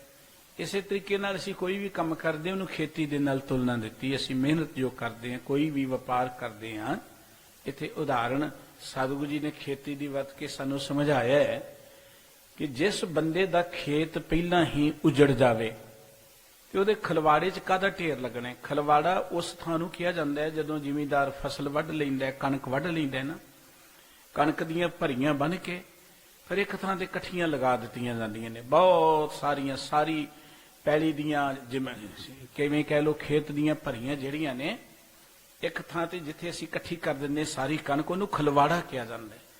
ਫਿਰ ਖਲਵਾੜੇ ਦੇ ਵਿੱਚ ਲਿਆ ਕੇ ਪਹਿਲਾਂ ਫਲਿਆਂ ਦੇ ਨਾਲ ਜ਼ਿਮੀਂਦਾਰ ਲਗਾਉਂਦੇ ਸਨ, ਫਿਰ ਥ੍ਰੈਸ਼ਰ ਆ ਗਏ, ਉਹਨਾਂ ਨਾਲ ਲਗਾਉਂਦੇ ਸਨ। ਹੁਣ ਤੇ ਕੰਬਾਈਨਾਂ ਆ ਗਈਆਂ, ਹੁਣ ਖਲਵਾੜੇ ਲੱਗਦੇ ਨਹੀਂ ਹੈ, ਖੜੀ ਖੜੋਤੀ ਕਣਕ ਨੂੰ ਵੱਢ ਲਿਆ ਜਾਂਦਾ ਹੈ। ਉੱਤੋਂ ਤੋਂ ਛਿੱਟੇ ਉਹਦੇ ਵੱਢ ਕੇ, ਦਾਣੇ ਕੱਢ ਕੇ, ਔਰ ਦਾਣੇ ਜਿਹੜੇ ਨੇ ਉਹਨਾਂ ਦਾ ਢੇਰ ਲੱਗ ਜਾਂਦਾ ਹੈ। ਖਲਵਾੜਾ ਲਫ਼ਜ਼ ਦਾ ਅਰਥ ਹੈ ਜਿੱਥੇ ਬਹੁਤ ਸਾਰੀ ਫਸਲ ਇਕੱਠੀ ਕਰਕੇ ਢੇਰ ਲਗਾਇਆ ਹੋਇਆ। ਸਤਿਗੁਰੂ ਸੱਚੇ ਪਾਤਸ਼ਾਹ ਜੀ ਕਹਿੰਦੇ ਜਿਨ੍ਹਾਂ ਦੀ ਖੇਤੀ ਪਹਿਲਾਂ ਹੀ ਉਜੜ ਗਈ, ਉਹਨਾਂ ਦੇ ਖਲਵਾੜੇ 'ਚ ਕਾਹਦਾ ਢੇਰ ਲੱਗਣਾ ਭਾਈ, ਉੱਥੇ ਖੇਤੀ ਕਿੱਥੋਂ ਆਏਗੀ। ਭਾਵ ਵਾਹਿਗੁਰੂ ਜੀ ਦਾ ਨਾਮ ਜਪਣਾ, ਮਨੁੱਖਤਾ ਦੀ ਸੇਵਾ ਕਰਨੀ, ਮਨੁੱਖਤਾ ਨੂੰ ਗਿਆਨ ਦੇਣਾ, ਇਹ ਤਾਂ ਖੇਤੀ ਸੀ। ਪਰ ਜਿਨ੍ਹਾਂ ਨੇ ਖੇਤੀ ਆਪਣੀ ਪਹਿਲਾਂ ਹੀ ਉਜਾੜਨੀ ਸ਼ੁਰੂ ਕਰਤੀ ਕਿ ਤੂੰ ਆਹ ਜਪੇਂਗਾ ਤੇਰੀ ਆ ਮਨੋਕਾਮਨਾ ਪੂਰੀ ਹੋ ਜਾਏਗੀ, ਜਾਂ ਤੈਨੂੰ ਆਹ ਚੀਜ਼ ਮਿਲ ਜਾਏਗੀ। ਪਹਿਲਾਂ ਹੀ ਲੋਕਾਂ ਦੇ ਦਾਤੇ ਬਣ ਬੈਠੇ ਜਿਹੜੇ। ਦੇਖੋ, ਦਾਤਾ ਪਰਮਾਤਮਾ ਹੈ, ਕੋਈ ਮਨੁੱਖ ਜਿਹੜਾ ਇਹ ਨਹੀਂ ਕਹਿ ਸਕਦਾ ਕਿ ਮੇਰੇ ਇਹ ਕੁਝ ਕਹਿਣ ਦੇ ਨਾਲ ਕਿਸੇ ਦੇ ਘਰ ਕੋਈ ਪੁੱਤਰ ਹੋ ਗਿਆ ਹੈ, ਕਿਸੇ ਦਾ ਕਾਰੋਬਾਰ ਚੱਲ ਪਿਆ। ਫਿਰ ਤੇ ਮਨੁੱਖ ਦੇ ਹੱਥ 'ਚ ਆ ਗਿਆ ਨਾ ਸਭ ਕੁਝ। ਗੁਰਬਾਣੀ ਇਹ ਗੱਲ ਕਹਿੰਦੀ, ਮਾਰੇ ਰਾਖੈ ਏਕੋ ਆਪ, ਮਾਨੁ ਕਹਿ ਕਿਛ ਨਹੀਂ ਹਾਥ। ਸਾਡਾ ਜਨਮ ਪ੍ਰਮਾਤਮਾ ਦੇ ਹੱਥ ਹੈ, ਸਾਡੀ ਜ਼ਿੰਦਗੀ ਪ੍ਰਮਾਤਮਾ ਦੇ ਹੱਥ ਹੈ। ਹਾਂ, ਅਸੀਂ ਇਸ ਜ਼ਿੰਦਗੀ 'ਚ ਕੁਝ ਕਰਮ ਕਰਨੇ ਨੇ, ਉਹ ਕਰਮ ਜਿਹੜੇ ਸਾਡੇ ਵੱਸ ਨੇ, ਉਹਨਾਂ ਕਰਮਾਂ ਦਾ ਜੋ ਫਲ ਮਿਲੇਗਾ ਉਹ ਦੇਣਾ ਪ੍ਰਮਾਤਮਾ ਨੇ, ਪਰ ਕੀਤੇ ਕਰਮਾਂ ਦਾ ਫਲ ਮਿਲਣਾ ਹੈ। ਇਸ ਕਰਕੇ ਸਤਿਗੁਰੂ ਸੱਚੇ ਪਾਤਸ਼ਾਹ ਜੀ ਕਹਿੰਦੇ, ਜਿਨ੍ਹਾਂ ਨੇ ਪਹਿਲਾਂ ਹੀ ਰੱਬ ਦੇ ਨਾਂ ਤੇ ਘਰੋਂ ਨਿਕਲੇ, ਰੱਬ ਦੇ ਨਾਂ ਤੇ ਉਹਨਾਂ ਨੇ ਕਰਮ ਕਰਨੇ ਸ਼ੁਰੂ ਕਰ ਦਿੱਤੇ, ਇਹ ਤਾਂ ਚੰਗੀ ਗੱਲ ਸੀ ਰੱਬ ਵਾਲੇ ਬੰਨੇ ਲੱਗਣਾ। ਪਰ ਉਹ ਰੱਬ ਦੇ ਨਾਮ ਨੂੰ ਹੀ ਵੇਚਣਾ ਸ਼ੁਰੂ ਕਰਤਾ। ਇਵੇਂ ਕਹਿ ਲਓ, ਆਪਣੀ ਖੇਤੀ ਪਹਿਲਾਂ ਹੀ ਉਜਾੜਨੀ ਸ਼ੁਰੂ ਕਰਤੀ। ਜੇ ਕੋਈ ਸ਼ੁਭ ਕਰਮ ਕੀਤਾ, ਨਾਮ ਜਪਿਆ, ਤੇ ਉਹ ਤੇ ਉਹਨਾਂ ਲੋਕਾਂ ਵਿੱਚ ਪਹਿਲਾਂ ਹੀ ਆਪਣਾ ਉਜਾੜਾ ਸ਼ੁਰੂ ਕਰ ਲਿਆ। ਪਹਿਲਾਂ ਹੀ ਉਹ ਦਾਤੇ ਬਣ ਬੈਠੇ, ਰੱਬ ਦੇ ਸ਼ਰੀਕ ਬਣ ਬੈਠੇ। ਅਜਿਹੇ ਲੋਕਾਂ ਨੂੰ ਰੱਬ ਦੇ ਸ਼ਰੀਕ ਕਿਹਾ ਜਾਂਦੇ। ਰੱਬ ਸਾਰਿਆਂ ਨੂੰ ਜ਼ਿੰਦਗੀ ਦਿੰਦਾ ਹੈ। ਕੋਈ ਕਹੇ ਕਿ ਮੈਂ ਸ਼ਰਾਫ ਦੇ ਕੇ ਤੇਰੀ ਜ਼ਿੰਦਗੀ ਬਰਬਾਦ ਕਰ ਦੇਵਾਂਗਾ, ਇਹ ਰੱਬ ਦਾ ਮੁਕਾਬਲਾ ਹੀ ਹੈ ਨਾ, ਰੱਬ ਦਾ ਸ਼ਰੀਕ ਪੁਣਾ ਹੀ ਹੈ। ਰੱਬ ਸਾਰਿਆਂ ਨੂੰ ਰਿਜ਼ਕ ਦਿੰਦਾ ਹੈ। ਕੋਈ ਮਨੁੱਖ ਕਹੇ ਜੀ ਮੈਂ ਹੀ ਤੈਨੂੰ ਰਿਜ਼ਕ ਦਿੰਦਾ ਹਾਂ, ਇਹ ਰੱਬ ਦੇ ਸ਼ਰੀਕ ਬਣਨ ਵਾਲੀ ਗੱਲ ਹੈ ਨਾ। ਜਿਹੜੇ ਲੋਕ ਪਹਿਲਾਂ ਹੀ ਰੱਬ ਦੇ ਸ਼ਰੀਕ ਬਣ ਗਏ, ਆਪਾਂ ਦੇਖਦੇ ਹਾਂ ਗੁਰੂ ਕੋਲ ਆਉਣਾ ਵੱਡੇ ਭਾਗਾਂ ਦੀ ਗੱਲ ਹੈ। ਕਈ ਮਨਮੁਖ ਬਿਰਤੀ ਵਾਲੇ ਗੁਰੂ ਕੋਲ ਬੈਠ ਕੇ ਵੀ ਮੱਥੇ ਟਿਕਾਈ ਜਾਣਗੇ, ਲੋਕੀ ਉਹਨਾਂ ਨੂੰ ਮੱਥੇ ਟੇਕੀ ਚਲੇ ਜਾਣਗੇ। ਇਹ ਹੈ ਗੁਰੂ ਦੇ ਸ਼ਰੀਕ ਬਣਨਾ। ਹੁਣ ਜਿਨ੍ਹਾਂ ਦੀ ਖੇਤੀ ਪਹਿਲਾਂ ਉਜੜ ਗਈ, ਜਿਨ੍ਹਾਂ ਦਾ ਖੇਤ ਪਹਿਲਾਂ ਹੀ ਉਜੜ ਗਿਆ, ਉਹਨਾਂ ਦੇ ਖਲਵਾੜੇ 'ਚ ਢੇਰ ਕਿੱਥੋਂ ਲੱਗੇਗਾ। ਭਾਵ ਜਿਨ੍ਹਾਂ ਨੇ ਜ਼ਿੰਦਗੀ 'ਚ ਪਹਿਲਾਂ ਹੀ ਜੇ ਰੱਬ ਵਾਲੇ ਬੰਨੇ ਲੱਗੇ ਤੇ ਪਹਿਲਾਂ ਹੀ ਉਹ ਦਾਤੇ ਬਣ ਬੈਠੇ, ਰੱਬ ਦੇ ਸ਼ਰੀਕ ਬਣ ਗਏ, ਜੋ ਕੁਛ ਸੀ ਉਹ ਉਹਨਾਂ ਨੇ ਵੰਡਣਾ ਸ਼ੁਰੂ ਕਰ ਦਿੱਤਾ, ਤੇ ਉਹਨਾਂ ਦੇ ਘਰ ਸੁੱਖ ਕਿੱਥੋਂ ਆਏਗਾ, ਜਾਂ ਇਵੇਂ ਕਹਿ ਲਓ ਉਹਦਾ ਚੰਗਾ ਨਤੀਜਾ ਕਿਵੇਂ ਨਿਕਲੇਗਾ ਜੋ ਕੁਝ ਕਰਦੇ ਨੇ। ਸੱਚੇ ਸਰਮੈ ਬਾਹਰੇ ਅੱਗੇ ਲਹਿ ਨਾ ਦਾਤ। ਸ਼ਰਮ ਕਿਹਾ ਜਾਂਦਾ ਹੈ ਮਿਹਨਤ ਨੂੰ। ਸਤਿਗੁਰੂ ਜੀ ਕਹਿੰਦੇ ਕਿ ਸੱਚੀ ਮਿਹਨਤ ਤੋਂ ਬਿਨਾਂ, ਸੱਚੀ ਮਿਹਨਤ ਇਹ ਹੈ, ਆਪ ਜਪੋ ਅਵਰੇ ਨਾਮ ਜਪਾਵੋ। ਆਪ ਵਾਹਿਗੁਰੂ ਜੀ ਦੇ ਪਿਆਰ 'ਚ ਜੁੜੋ, ਲੋਕਾਂ ਨੂੰ ਪਿਆਰ 'ਚ ਜੋੜੋ। ਦੇਖੋ, ਜਦੋਂ ਅਸੀਂ ਮਨੁੱਖਤਾ ਨੂੰ ਗਿਆਨ ਦੇਵਾਂਗੇ, ਲੋਕਾਂ ਨੂੰ ਪਰਮਾਤਮਾ ਦੇ ਪਿਆਰ ਜੁੜਨ ਦੀ ਪ੍ਰੇਰਣਾ ਕਰਾਂਗੇ, ਦੁਨੀਆ ਯਕੀਨਨ ਰੱਬ ਵਾਲੇ ਬੰਨੇ ਲੱਗੇਗੀ। ਪਰ ਮਸਲਾ ਇਹ ਹੈ ਕਿ ਅਸੀਂ ਸੋਚਦੇ ਜਿਹੜਾ ਬੰਦਾ ਕੋਈ ਮਜਬੂਰ, ਜਿਹੜਾ ਬੰਦਾ ਕੋਈ ਦੁਖੀ ਆ ਗਿਆ ਹੈ ਨਾ, ਉਹਦੇ ਇਸ ਮਜਬੂਰੀ ਦਾ ਲਾਭ ਉਠਾ ਲਿਆ ਜਾਏ। ਆਪਾਂ ਦੇਖਦੇ ਠੱਗ ਲੋਕ ਹੁੰਦੇ ਨੇ, ਉਹ ਕਿਸੇ ਨੂੰ ਠੱਗਦੇ ਨੇ, ਜਾਂ ਕੋਈ ਬੰਦਾ ਮਜਬੂਰ ਹੋਏ ਉਹਦਾ ਕੋਈ ਲਾਭ ਬਾਹਰੀ ਤੌਰ ਤੇ ਲੋਕੀ ਉਠਾਉਂਦੇ ਨੇ। ਧਰਮ ਦੀ ਦੁਨੀਆ 'ਚ ਵੀ ਬਹੁਤ ਸਾਰੇ ਉਹ ਲੋਕ ਨੇ ਜਿਹੜੇ ਮਨੁੱਖਤਾ ਦੁਖੀ ਹੈ, ਇਹਦੇ 'ਚ ਕੋਈ ਸ਼ੱਕ ਨਹੀਂ। ਬਾਬਾ ਦੇਖੇ ਧਿਆਨ ਧਰ ਜਲਤੀ ਸਭ ਪ੍ਰਿਥਵੀ ਦਿਸ ਆਈ। ਸਾਰੀ ਦੁਨੀਆ ਜਿਹੜੀ ਹੈ ਉਹ ਦੁੱਖਾਂ ਦੀ ਅੱਗ ਵਿੱਚ ਸੜ ਰਹੀ ਹੈ। ਬਾਬਾ ਫਰੀਦ ਸਾਹਿਬ ਜੀ ਨੇ ਕਿਹਾ ਸੀ, ਮੈਂ ਜਾਣਿਆ ਦੁੱਖ ਮੁਝ ਕੋ ਦੁੱਖ ਸਭਾਇਆ ਜਗ, ਉੱਚੇ ਚੜ ਕੇ ਦੇਖਿਆ ਘਰ ਘਰ ਇਹਾ ਅੱਗ। ਹਰ ਘਰ 'ਚ ਦੁੱਖਾਂ ਦੀ ਅੱਗ ਵਲ ਰਹੀ ਹੈ। ਕਿਸੇ ਨੂੰ ਕੋਈ ਪਰੇਸ਼ਾਨੀ ਹੈ, ਕਿਸੇ ਨੂੰ ਕੋਈ ਪਰੇਸ਼ਾਨੀ ਹੈ। ਇਹ ਜ਼ਿੰਦਗੀ ਜਿਹੜੀ ਹੈ ਹੀ ਇਸ ਤਰ੍ਹਾਂ ਦੀ, ਇਹਦੇ 'ਚ ਦੁੱਖ ਸੁੱਖ ਤੇ ਚੱਲਦੇ ਹੀ ਰਹਿਣੇ ਨੇ। ਪਰੇਸ਼ਾਨੀਆਂ ਇਸ ਕਰਕੇ ਨੇ, ਅਸੀਂ ਮਾਨਸਿਕ ਤੌਰ ਤੇ ਬਹੁਤ ਕਮਜ਼ੋਰ ਹਾਂ। ਮਾਨਸਿਕ ਤੌਰ ਤੇ ਤਗੜੇ ਹੋਣਾ ਸੀ ਪਰਮਾਤਮਾ ਦੇ ਪਿਆਰ ਜੁੜ ਕੇ ਸੇਵਾ ਕਰਕੇ। ਅਸੀਂ ਕੇਵਲ ਤਾਂ ਕੇਵਲ ਦੁਨਿਆਵੀ ਸਵਾਰਥ ਤੱਕ, ਮਾਇਆ ਤੱਕ ਸੀਮਤ ਹੋ ਕੇ ਰਹਿ ਗਏ। ਬਾਹਰਲੇ ਕੰਮਾਂ ਦੇ ਨਾਲ ਅਸੀਂ ਆਰਥਿਕ ਤੌਰ ਤੇ ਤਗੜੇ ਹੋ ਸਕਦੇ ਹਾਂ, ਇਹਦੇ 'ਚ ਕੋਈ ਸ਼ੱਕ ਨਹੀਂ ਹੈ। ਧਨ ਆ ਸਕਦਾ ਹੈ, ਪਦਾਰਥ ਆ ਸਕਦੇ ਨੇ, ਰੁਤਬੇ ਆ ਸਕਦੇ ਨੇ, ਪਰ ਮਾਨਸਿਕ ਤੌਰ ਤੇ ਅਸੀਂ ਕਮਜ਼ੋਰ ਹੋ ਗਏ। ਮਾਨਸਿਕ ਤੌਰ ਤੇ ਕਮਜ਼ੋਰ ਹੋਣ ਲਈ ਸਾਨੂੰ ਉੱਤਮ ਕਰਮ ਕਰਨੇ ਪੈਣੇ ਸਨ, ਨੇਕ ਕਰਮ, ਸੇਵਾ ਜਾਂ ਸਿਮਰਨ ਕਰਨਾ ਪੈਣਾ ਸੀ। ਉਧਰ ਦਾ ਗਿਆਨ ਮਨੁੱਖ ਦੇ ਕੋਲ ਹੈ ਨਹੀਂ, ਦਿੱਤਾ ਨਹੀਂ ਗਿਆ, ਬਹੁਤ ਘੱਟ ਦਿੱਤਾ ਗਿਆ। ਇਸ ਕਰਕੇ ਇਹ ਸਾਨੂੰ ਪਰੇਸ਼ਾਨੀਆਂ ਨਜ਼ਰ ਆਉਂਦੀਆਂ ਨੇ। ਕੋਈ ਬੰਦਾ ਜਿਹੜਾ ਹੈ ਨਾ, ਉਹ ਅੱਖਾਂ ਤੋਂ ਕਮਜ਼ੋਰ ਹੋਏ ਤੇ ਉਹਨੂੰ ਨਜ਼ਰ ਨਹੀਂ ਆਉਂਦਾ। ਕੋਈ ਬੰਦਾ ਲੱਤਾਂ ਤੋਂ ਕਮਜ਼ੋਰ ਹੋਏ, ਉਹ ਤੁਰ ਨਹੀਂ ਸਕਦਾ। ਕੋਈ ਬੰਦਾ ਮਾਨਸਿਕ ਤੌਰ ਤੇ ਕਮਜ਼ੋਰ ਹੋਵੇ, ਉਹ ਜ਼ਿੰਦਗੀ ਦੇ ਅੰਦਰ ਥਾਂ ਥਾਂ ਤੇ ਦੁਖੀ ਮਹਿਸੂਸ ਕਰੇਗਾ ਆਪਣੇ ਆਪ ਨੂੰ। ਚਾਹੀਦਾ ਤਾਂ ਇਹ ਹੈ ਕਿ ਉਹਨੂੰ ਮਾਨਸਿਕ ਤੌਰ ਤੇ ਉੱਚੀਆਂ ਉਠਾਇਆ ਜਾਏ, ਉਹਨੂੰ ਗਿਆਨ ਦਿੱਤਾ ਜਾਏ, ਉਹਨੂੰ ਸੋਝੀ ਦਿੱਤੀ ਜਾਏ।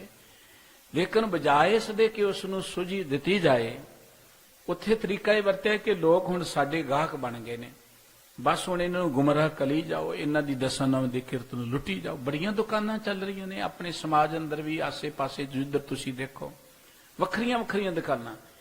ਗੁਰੂ ਗ੍ਰੰਥ ਸਾਹਿਬ ਜੀ ਦੇ ਹੁੰਦਿਆਂ ਕੋਈ ਗੱਦੀ ਗੁਰਮਤਿ ਦੇ ਅੰਦਰ ਨਹੀਂ ਹੈ। ਗੱਦੀ ਕੇਵਲ ਤਾਂ ਕੇਵਲ ਗੁਰੂ ਗ੍ਰੰਥ ਸਾਹਿਬ ਜੀ ਮਹਾਰਾਜ ਦੀ ਹੈ। ਦਸਮ ਪਾਤਸ਼ਾਹ ਜੀ ਦੇ ਕੇ ਨੇ, ਗੁਰੂ ਕਾ ਪੰਥ ਤੇ ਗੁਰੂ ਗ੍ਰੰਥ ਦੋ ਗੱਲਾਂ ਨੇ।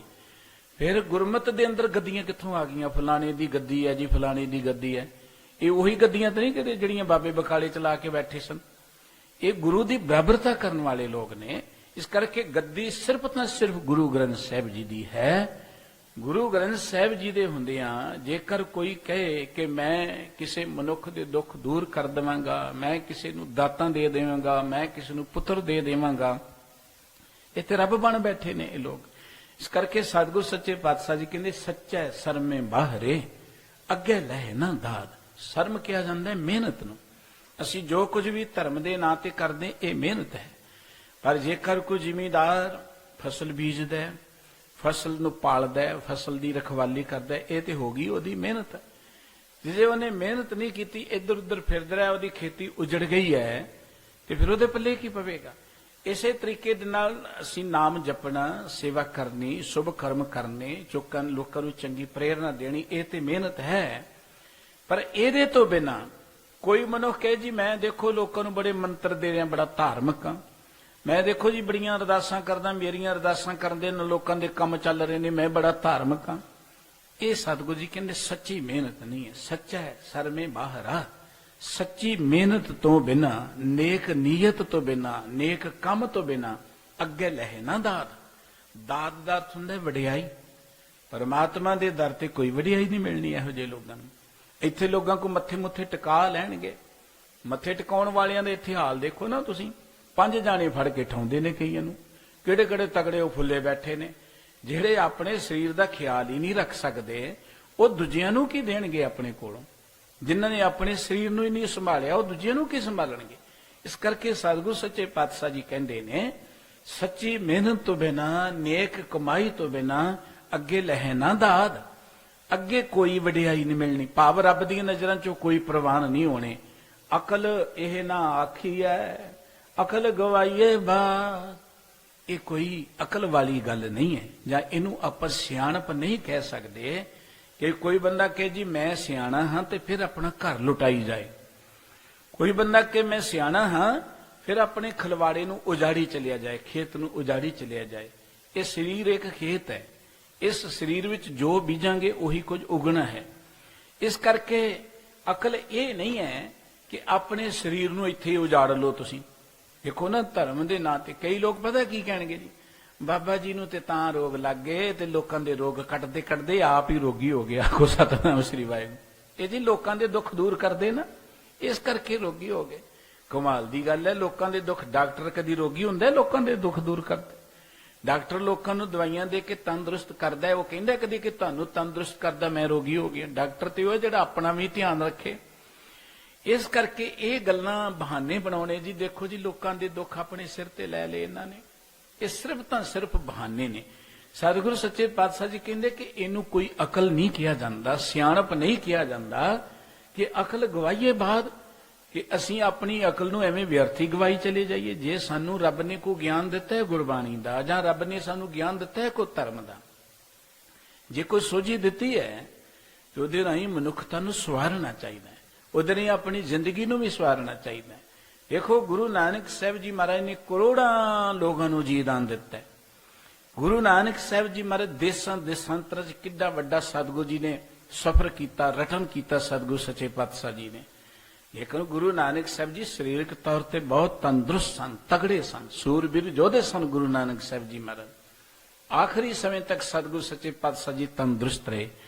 ਇਹਦਾ ਇਹ ਨਹੀਂ ਕਿ ਸਤਿਗੁਰੂ ਜੀ ਨੇ ਦੂਜਿਆਂ ਦੇ ਦੁੱਖ ਆਪਣੇ ਸਿਰ ਤੇ ਲੈ ਲਏ ਜੀ, ਇਹਨੇ ਦੂਜਿਆਂ ਦੇ ਦੁੱਖ ਆਪਣੇ ਸਿਰ ਤੇ ਲੈ ਲਏ। ਸਤਿਗੁਰੂ ਸੱਚੇ ਪਾਤਸ਼ਾਹ ਜੀ ਕਹਿੰਦੇ ਇਹ ਕੋਈ ਅਕਲ ਵਾਲੀ ਗੱਲ ਨਹੀਂ ਹੈ ਕਿ ਆਪਣੀ ਅਕਲ ਨੂੰ ਆਪ ਹੀ ਗਵਾਈ ਚਲੇ ਜਾਓ, ਆਪ ਹੀ ਤੁਸੀਂ ਆਪਣੇ ਆਪ ਨੂੰ ਦੁੱਖਾਂ 'ਚ ਪਾ ਕੇ ਆਪਣੇ ਘਰ ਨੂੰ ਉਜਾੜ ਲਓ। ਇਹ ਕੋਈ ਸਿਆਣਪ ਨਹੀਂ, ਇਹ ਕੋਈ ਧਰਮ ਨਹੀਂ ਹੈ। ਸਤਿਗੁਰੂ ਸਾਹਿਬ ਜੀ ਨੇ ਬਚਨ ਕਹੇ ਨੇ ਕਿ ਅਕਲੀ ਸਾਹਿਬ ਸੇ ਵੀ ਹੈ, ਅਕਲੀ ਪਾਈਐ ਮਾਨ। ਦੇਖੋ ਅਕਲ ਤਾਂ ਇਹ ਹੈ, ਅਕਲੀ ਦਾ ਅਰਥ ਕਿ ਅਕਲ ਤਾਂ ਇਹ ਹੈ ਕਿ ਆਪਾਂ ਸਾਹਿਬ ਦੀ ਸੇਵਾ ਕਰੀਏ, ਪਰਮਾਤਮਾ ਦੀ ਸੇਵਾ ਕਰੀਏ। ਸਾਹਿਬ ਸਾਡਾ ਵਾਹਿਗੁਰੂ ਹੈ।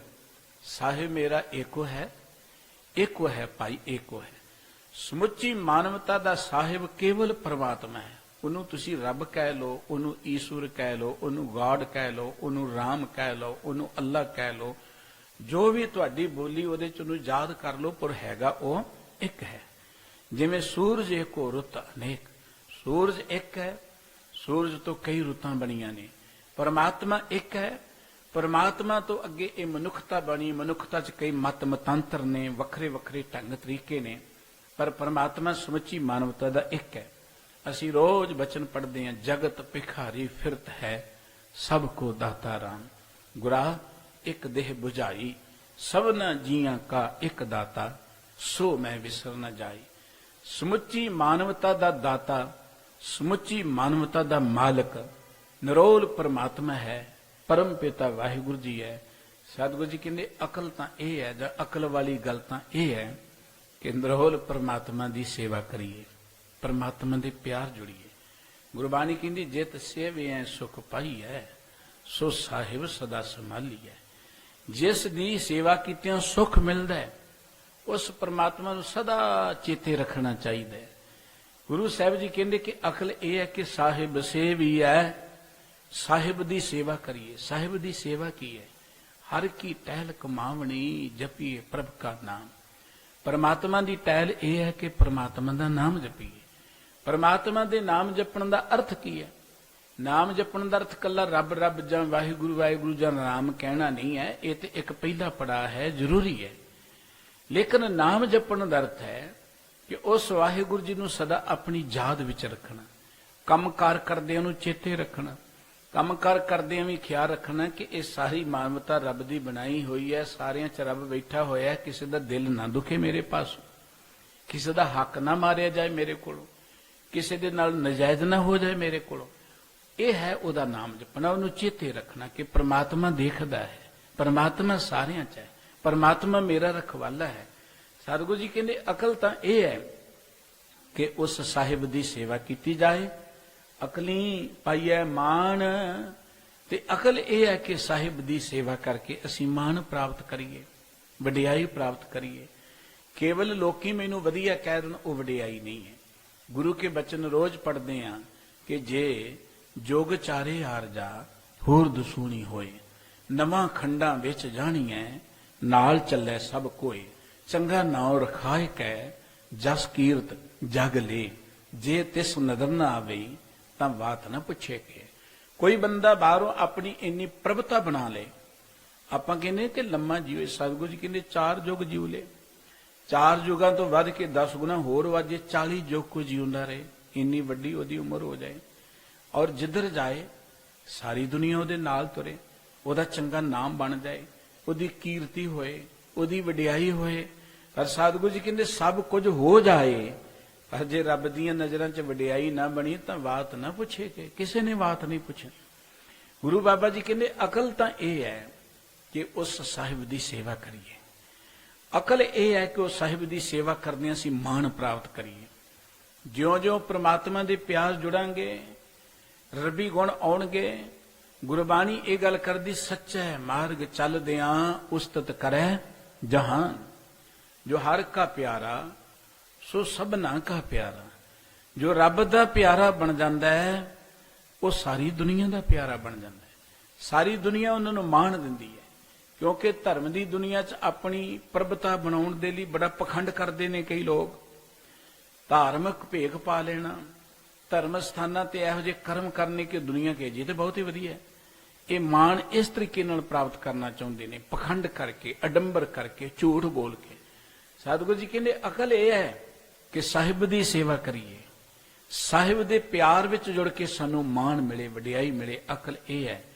ਅਕਲੀ ਪੜ ਕੇ ਬੁੱਝੀਐ, ਅਕਲੀ ਕੀਚੈ ਦਾਨ। ਚੰਗੀ ਅਕਲ ਜਾਂ ਸਿਆਣਪ ਤਾਂ ਇਹ ਹੈ ਕਿ ਜੋ ਅਸੀਂ ਪੜ੍ਹਦੇ ਹਾਂ ਨਾ ਉਹਨੂੰ ਸਮਝੀਏ। ਆਪਾਂ ਜੋ ਪੜ੍ਹਦੇ ਹਾਂ ਉਹਨੂੰ ਸਮਝੀਏ। ਦੇਖੋ ਪੜ੍ਹਦੇ ਨੇ ਬਹੁਤ ਲੋਕ, ਬੜਾ ਅੱਜ ਕੱਲ੍ਹ ਆਪਾਂ ਕਹਿੰਦੇ ਐਜੂਕੇਸ਼ਨ ਦਾ ਯੁੱਗ ਹੈ, ਬੜੀਆਂ ਬੜੀਆਂ ਡਿਗਰੀਆਂ ਨੇ ਲੋਕਾਂ ਦੇ ਕੋਲ, ਕਈ ਤਰ੍ਹਾਂ ਦੀਆਂ ਡਿਗਰੀਆਂ ਲਈ ਫਿਰਦੇ ਨੇ। ਲੇਕਿਨ ਜੇ ਇਹ ਨਈ ਐਜੂਕੇਸ਼ਨ ਦਾ ਯੁੱਗ ਹੈ ਫਿਰ ਤੇ ਸਾਡਾ ਸਮਾਜ ਬਹੁਤ ਵਧੀਆ ਹੋਣਾ ਚਾਹੀਦਾ, ਸਮਾਜ 'ਚ ਪਿਆਰ ਹੋਣਾ ਚਾਹੀਦਾ, ਕਿਉਂਕਿ ਪੜ੍ਹੇ ਲਿਖੇ ਲੋਕ ਨੇ। ਇਹ ਤੇ ਅਸੀਂ ਕਹੀਏ ਕਿ ਅਨਪੜ੍ਹ ਲੜਦੇ ਨੇ, ਕੋਈ ਗੱਲ ਨਹੀਂ, ਅਨਪੜ੍ਹ ਹੇਰਾਫੇਰੀ ਕਰਦੇ ਨੇ, ਹਾਲਾਂਕਿ ਨਹੀਂ ਕਰਦੇ ਉਹ। ਲੇਕਿਨ ਪੜ੍ਹੇ ਲਿਖੇ ਲੋਕ ਵੀ ਚੋਰੀ ਕਰਨ, ਪੜ੍ਹੇ ਲਿਖੇ ਲੋਕ ਵੀ ਈਰਖਾ ਕਰਨ, पढ़े लिखे लोग भी झगड़े करन, ਇਹਦਾ मतलब कि ये पढ़े नहीं है, ये दिखावा है। वो जो पढ़े है ना उन्होंने समझिया नहीं है। गुरबाणी ये गल कहती है, विद्या विचारी तां पर उपकारी। जो विद्या असी पढ़ते हाँ ਉਹਦੀ ਜੇ ਅਸੀਂ ਵਿਚਾਰ ਨਾ ਕੀਤੀ, ਜੇ ਉਹਨੂੰ ਸਮਝਿਆ ਨਾ, ਤੇ ਅਸੀਂ ਪਰਉਪਕਾਰ ਨਹੀਂ ਕਰ ਸਕਦੇ, ਜ਼ਿੰਦਗੀ ਨੂੰ ਸਫਲ ਨਹੀਂ ਬਣਾ ਸਕਦੇ ਜਦੋਂ ਵਿਚਾਰ ਕਰਾਂਗੇ। ਮਸਲਾ ਹੈ ਕਿ ਪੜ੍ਹਦੇ ਬਹੁਤ ਲੋਕ ਨੇ, ਪੜ੍ਹਨ ਦੇ ਬੜੇ ਸਥਾਨ ਨੇ, ਪਰ ਜੋ ਕੁਝ ਪੜ੍ਹਦੇ ਉਹਦੀ ਕਦੀ ਵਿਚਾਰ ਹੀ ਨਹੀਂ ਕੀਤੀ। ਦੇਖੋ ਨਾ, ਪੜ੍ਹਿਆ ਲਿਖਿਆ ਸਮਾਜ ਹੈ, ਬੜੇ ਪੜ੍ਹੇ ਲਿਖੇ ਉਹ ਲੋਕ ਤੁਹਾਨੂੰ ਮਿਲਣਗੇ ਜਿਹੜੇ ਪੜ੍ਹੇ ਲਿਖੇ ਹੁੰਦਿਆਂ ਹੋਇਆਂ ਵੀ ਨਸ਼ੇ ਕਰ ਕਰਕੇ ਆਪਣੀ ਜ਼ਿੰਦਗੀ ਬਰਬਾਦ ਕਰ ਲੈਂਦੇ ਨੇ। ਹਾਲਾਂਕਿ ਕੋਈ ਵੀ ਨਸ਼ਾ ਲਈਏ ਉਹਦੇ ਉੱਪਰ ਲਿਖਿਆ ਹੋਇਆ ਕਿ ਇਹ ਸਿਹਤ ਲਈ ਹਾਨੀਕਾਰਕ ਹੈ। ਕੋ ਅਨਪੜ੍ਹ ਬੰਦਾ ਭੁਲੇਖੇ ਦੇ ਨਾਲ ਪੀ ਲੇ, ਉਹ ਕਹੇ ਜੀ ਮੈਨੂੰ ਪਤਾ ਨਹੀਂ, ਮੈਂ ਤਾਂ ਪੜ੍ਹਿਆ ਨਹੀਂ ਹੈ, ਮੈਂ ਤਾਂ ਦੇਖਿਆ ਨਹੀਂ। ਆਪਾਂ ਸਮਝਦੇ ਕਿ ਇਹਨੇ ਪੜ੍ਹਿਆ ਨਹੀਂ, ਇਹਨੂੰ ਪੜ੍ਹਨਾ ਨਹੀਂ ਹੁੰਦਾ। ਲੇਕਿਨ ਪੜ੍ਹੇ ਲਿਖੇ ਉਹ ਚੀਜ਼ਾਂ ਪੀਣੇ ਦਾ ਮਤਲਬ ਅਨਪੜ੍ਹ ਨੇ, ਉਹ ਪੜ੍ਹੇ ਥੋੜੋ ਨੇ, ਕਿਉਂਕਿ ਉਹਨਾਂ ਦੇ ਸਾਹਮਣੇ ਲਿਖਿਆ ਹੋਇਆ ਹੈ। ਲਿਖੇ ਹੋਏ ਨੂੰ ਦੇਖ ਕੇ ਉਹਨਾਂ ਨੇ ਵਿਚਾਰਿਆ ਹੀ ਨਹੀਂ। ਇਹਦਾ ਮਤਲਬ ਉਹ ਅਸਲੀ ਅਨਪੜ੍ਹ ਉਹ ਨੇ। ਔਰ ਅਨਪੜ੍ਹ ਦੇਖੋ, ਪਸ਼ੂ ਹੁੰਦੇ ਨਾ, ਪਸ਼ੂ ਕਿਹੜਾ ਅੱਖਰ ਪੜਿਆ ਹੋਇਆ? ਪਸ਼ੂ ਦੇ ਅੱਗੇ ਕੋਈ ਇਹੋ ਜਿਹੀ ਚੀਜ਼ ਰੱਖ ਦਿਓ ਜਿਹੜੀ ਉਹਦੀ ਸਿਹਤ ਲਈ ਠੀਕ ਨਹੀਂ ਹੈ, ਪਸ਼ੂ ਸੁੰਘ ਕੇ ਪਿੱਛੇ ਹਟ ਜਾਏਗਾ, ਉਹ ਉਹਦੇ ਵੱਲ ਮੂੰਹ ਨਹੀਂ ਕਰੇਗਾ, ਬਿਲਕੁਲ ਨਹੀਂ ਕਰੇਗਾ। ਤੇ ਅੱਜ ਕੱਲ ਤੇ ਆਪਾਂ ਦੇਖਦੇ ਪੜ੍ਹੇ ਲਿਖੇ ਸਭ ਕੁਝ ਦੇਖਦਿਆਂ ਹੋਇਆਂ ਫਿਰ ਵੀ ਖੂਹ ਦੇ ਵਿੱਚ ਡਿੱਗਦੇ ਚਲੇ ਜਾਂਦੇ ਨੇ। ਇਸ ਸਮੇਂ ਨੂੰ ਤੁਸੀਂ ਪੜ੍ਹਿਆਂ ਲਿਖਿਆਂ ਦਾ ਸਮਾਂ ਨਹੀਂ ਕਹਿ ਸਕਦੇ। ਸਤਿਗੁਰੂ ਜੀ ਕਹਿੰਦੇ ਪੜ੍ਹਾਈ ਤਾਂ ਇਹ ਹੈ ਕਿ ਅਕਲੀ ਪੜ੍ਹ ਕੇ ਬੁੱਝੀ ਹੈ, ਕਿ ਜੋ ਕੁਝ ਅਸੀਂ ਪੜ੍ਹਦੇ ਹਾਂ ਫਿਰ ਉਹਨੂੰ ਸਮਝੀਏ। ਇਹਦਾ ਭਾਵ ਕੀ ਹੈ? ਸਤਿਗੁਰੂ ਜੀ ਕਹਿੰਦੇ ਅਕਲੀ ਕੀਚੈ ਦਾਨ। ਸਿਆਣਪ ਦਾ ਇਹ ਹੈ ਕਿ ਜੇ ਅਸੀਂ ਧਰਮ ਦੇ ਨਾਂ ਤੇ ਵੀ ਕੋਈ ਚੀਜ਼ ਦੇਣੀ ਹੈ ਤੇ ਅਕਲ ਵਰਤੀ ਉੱਥੇ ਆਪਾਂ। ਹੁਣ ਅੱਜ ਦੇ ਸਮੇਂ ਦੇ ਅੰਦਰ ਅਸੀਂ ਕਹਿੰਦੇ ਸਾਡਾ ਸਮਾਜ ਪੜ੍ਹਿਆ ਲਿਖਿਆ ਹੈ, ਬੜਾ ਐਜੂਕੇਟ ਹੈ, ਕਿ ਪੜ੍ਹੇ ਲਿਖੇ ਲੋਕ ਜਿਹੜੇ ਨੇ ਜੋ ਕੁਝ ਵੀ ਧਰਮ ਦੇ ਨਾਂ ਤੇ ਦੂਜਿਆਂ ਨੂੰ ਦਿੰਦੇ, ਕੀ ਅਕਲ ਨਾਲ ਦਿੰਦੇ ਨੇ? ਪਖੰਡ ਦੇ ਅੱਡੇ ਜਿਹੜੇ ਨੇ ਉਹ ਸਾਡੇ ਦਿੱਤੇ ਹੋਏ ਪੈਸਿਆਂ ਦੇ ਨਾਲ ਚੱਲਦੇ ਨੇ। ਤੇ ਕੀ ਅਸੀਂ ਜੋ ਕੁਝ ਦਿੰਦੇ ਆ ਉਹ ਸਮਝ ਕੇ ਦਿੰਦੇ ਆ ਵੀ ਇਹ ਠੀਕ ਥਾਂ ਤੇ ਲੱਗੇਗਾ? ਬੜੇ ਹਸਪਤਾਲ ਖੁੱਲੇ ਹੋਏ ਨੇ, ਬੜੇ ਸਕੂਲ ਵੀ ਖੁੱਲੇ ਹੋਏ ਨੇ ਧਰਮ ਦੇ ਨਾਂ ਤੇ। ਕੀ ਅਸੀਂ ਜਾ ਕੇ ਦੇਖਿਆ ਕਿ ਜੋ ਹਸਪਤਾਲ ਗੁਰੂ ਸਾਹਿਬ ਜੀ ਦੇ ਨਾਂ ਤੇ ਬਣੇ ਹੈ, ਸਾਡੇ ਪਾਸੋਂ ਪੈਸੇ ਲੈ ਕੇ ਗਏ, ਕਿ ਉਸ ਹਸਪਤਾਲ ਦੇ ਅੰਦਰ ਗੁਰੂ ਸਾਹਿਬ ਜੀ ਦੇ ਆਸੇ ਅਨੁਸਾਰ ਗਰੀਬ ਨੂੰ ਕੋਈ ਮਦਦ ਮਿਲਦੀ ਹੈ? ਗਰੀਬ ਦਾ ਕੋਈ ਇਲਾਜ ਹੁੰਦਾ ਹੈ ਕਿ ਗਰੀਬ ਨੂੰ ਉੱਥੋਂ ਧੱਕੇ ਮਾਰ ਕੇ ਬਾਹਰ ਕੱਢ ਦਿੱਤਾ ਜਾਂਦਾ ਹੈ? ਕਿ ਜਿਹੜੇ ਗੁਰੂਆਂ ਦੇ ਨਾਂ ਤੇ ਸਕੂਲ ਬਣੇ ਨੇ, ਕਿ ਉੱਥੇ ਗੁਰੂਆਂ ਦੀ ਮੱਤ ਨੂੰ ਪੜ੍ਹਾਇਆ ਜਾਂਦਾ ਹੈ? ਕਿ ਉੱਥੇ ਗੁਰੂਆਂ ਦੀ ਮੱਤ ਅਨੁਸਾਰ ਕਰਮ ਕੀਤੇ ਜਾਂਦੇ ਨੇ? ਜੇ ਅਸੀਂ ਇਹ ਨਹੀਂ ਦੇਖਦੇ ਤੇ ਅਸੀਂ ਪੜ੍ਹੇ ਲਿਖੇ ਨਹੀਂ ਗਿਣੇ ਜਾਵਾਂਗੇ। ਸਾਡੇ ਵਰਗਾ ਤੇ ਅਨਪੜ੍ਹ ਕੋਈ ਨਹੀਂ ਹੋਵੇਗਾ। ਇਸ ਕਰਕੇ ਸਤਿਗੁਰੂ ਸਾਹਿਬ ਜੀ ਕਹਿੰਦੇ ਅਕਲੀ ਪੜ੍ਹ ਕੇ ਬੁੱਝੀ ਹੈ, ਅਕਲੀ ਕੀਚੈ ਦਾਨ। ਭਈ ਜੇ ਕੁਝ ਧਰਮ ਦੇ ਨਾਂ ਤੇ ਦੇਣਾ ਵੀ ਹੈ ਤੇ ਉੱਥੇ ਵੀ ਅਕਲ ਦੀ ਲੋੜ ਹੈ। ਕਈ ਵਾਰ ਅਸੀਂ ਪਤਾ ਕੀ ਕਹਿੰਦੇ, ਚਲੋ ਜੀ ਸਾਡਾ ਫਰਜ਼ ਤੇ ਕੁਝ ਦੇਣਾ ਹੀ ਹੈ, ਦੇਣਾ ਹੀ ਹੈ, ਗੱਲ ਵੱਖਰੀ ਹੈ। ਕਈ ਵਾਰੀ ਸਾਡੇ ਦਿੱਤੇ ਹੋਏ ਪੈਸੇ ਦੇ ਨਾਲ ਕਿਸੇ ਦੀ ਜ਼ਿੰਦਗੀ ਬਰਬਾਦ ਵੀ ਹੋ ਜਾਂਦੀ ਹੈ।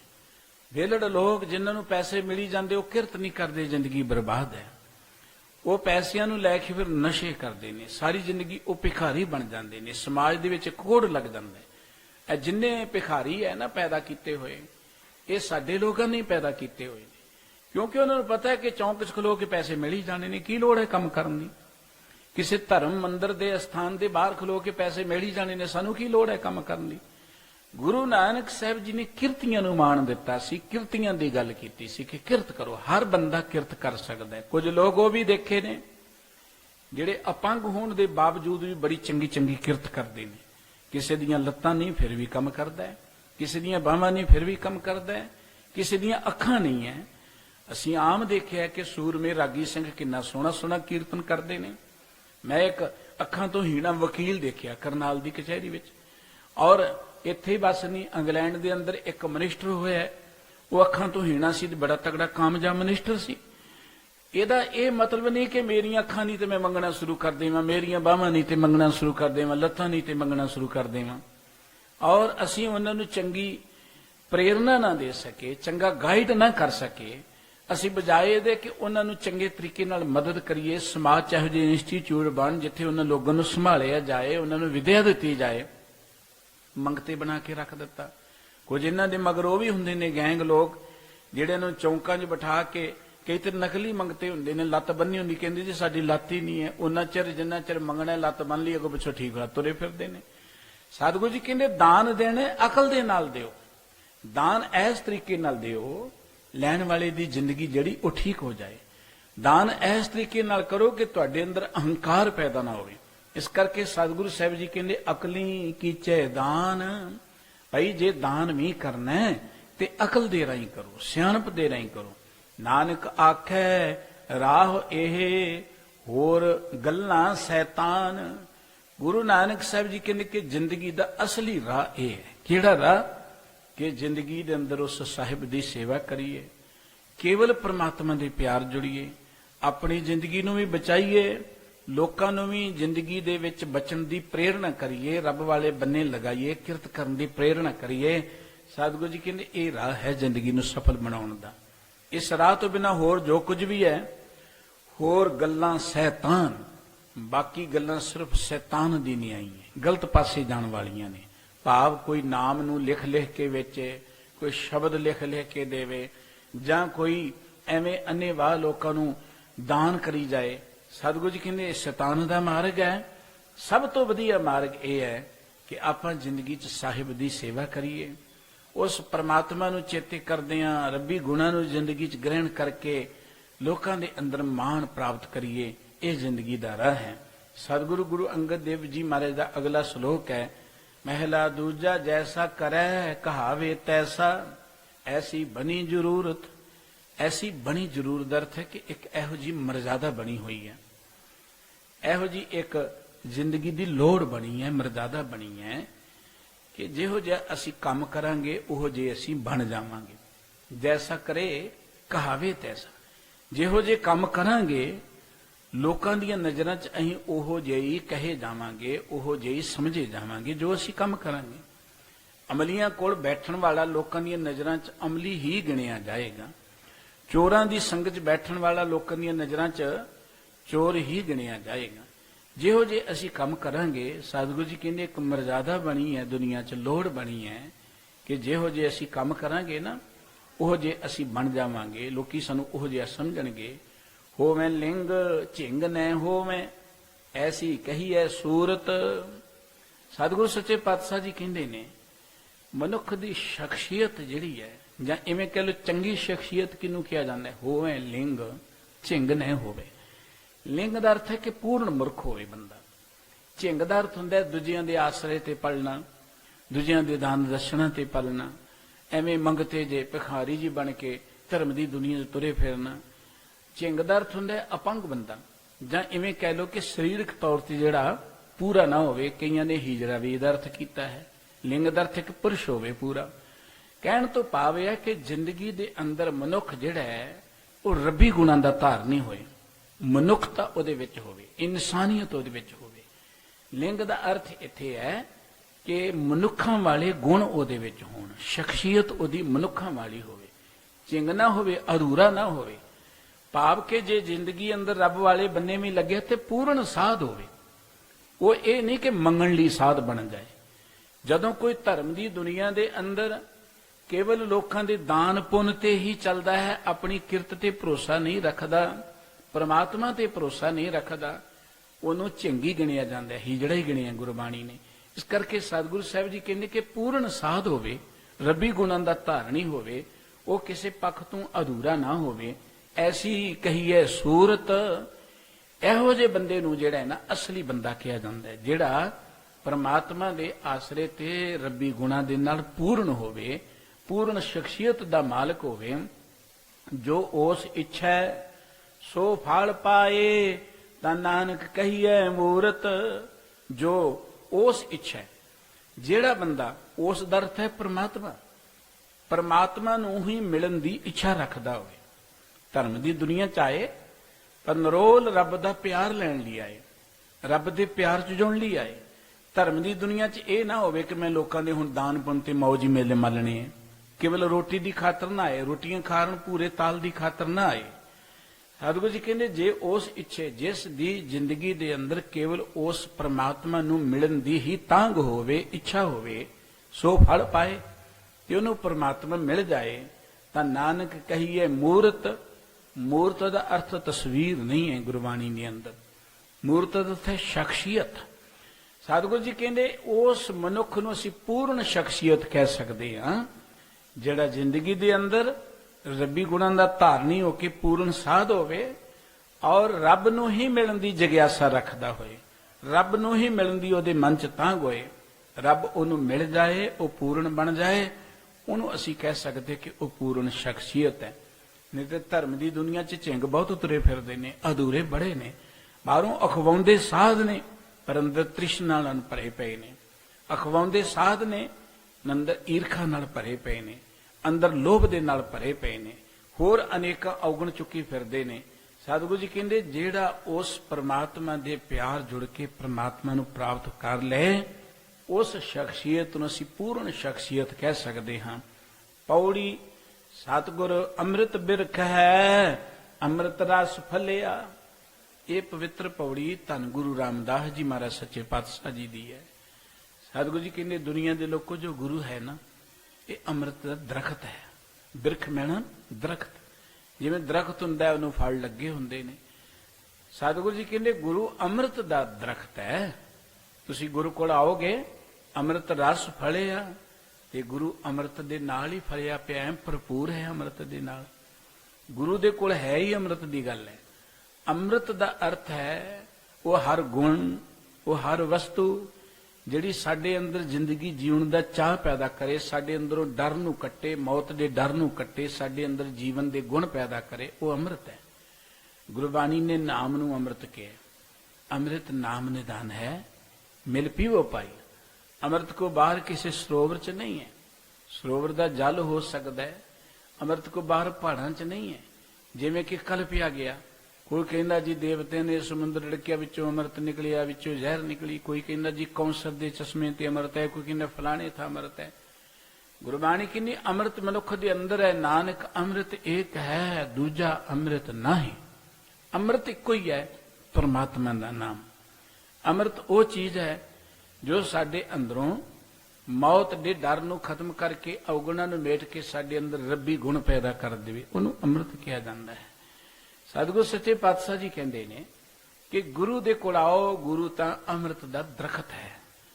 ਜਿਵੇਂ ਦਰਖਤ ਨੂੰ ਫਲ ਲੱਗੇ ਹੁੰਦੇ ਨੇ, ਫੁੱਲ ਲੱਗੇ ਹੁੰਦੇ ਨੇ, ਪੱਤੇ ਲੱਗੇ ਹੁੰਦੇ ਨੇ, ਦਰਖਤ ਦੇ ਹੇਠਾਂ ਆਓ ਤੁਹਾਨੂੰ ਛਾਂ ਮਿਲੇਗੀ, ਦਰਖਤ ਦੇ ਕੋਲ ਆਓ ਤੁਹਾਨੂੰ ਖਾਣ ਲਈ ਫਲ ਮਿਲਣਗੇ, ਦਰਖਤ ਦੇ ਕੋਲ ਆਓ ਤੁਹਾਨੂੰ ਫੁੱਲ ਮਿਲਣਗੇ।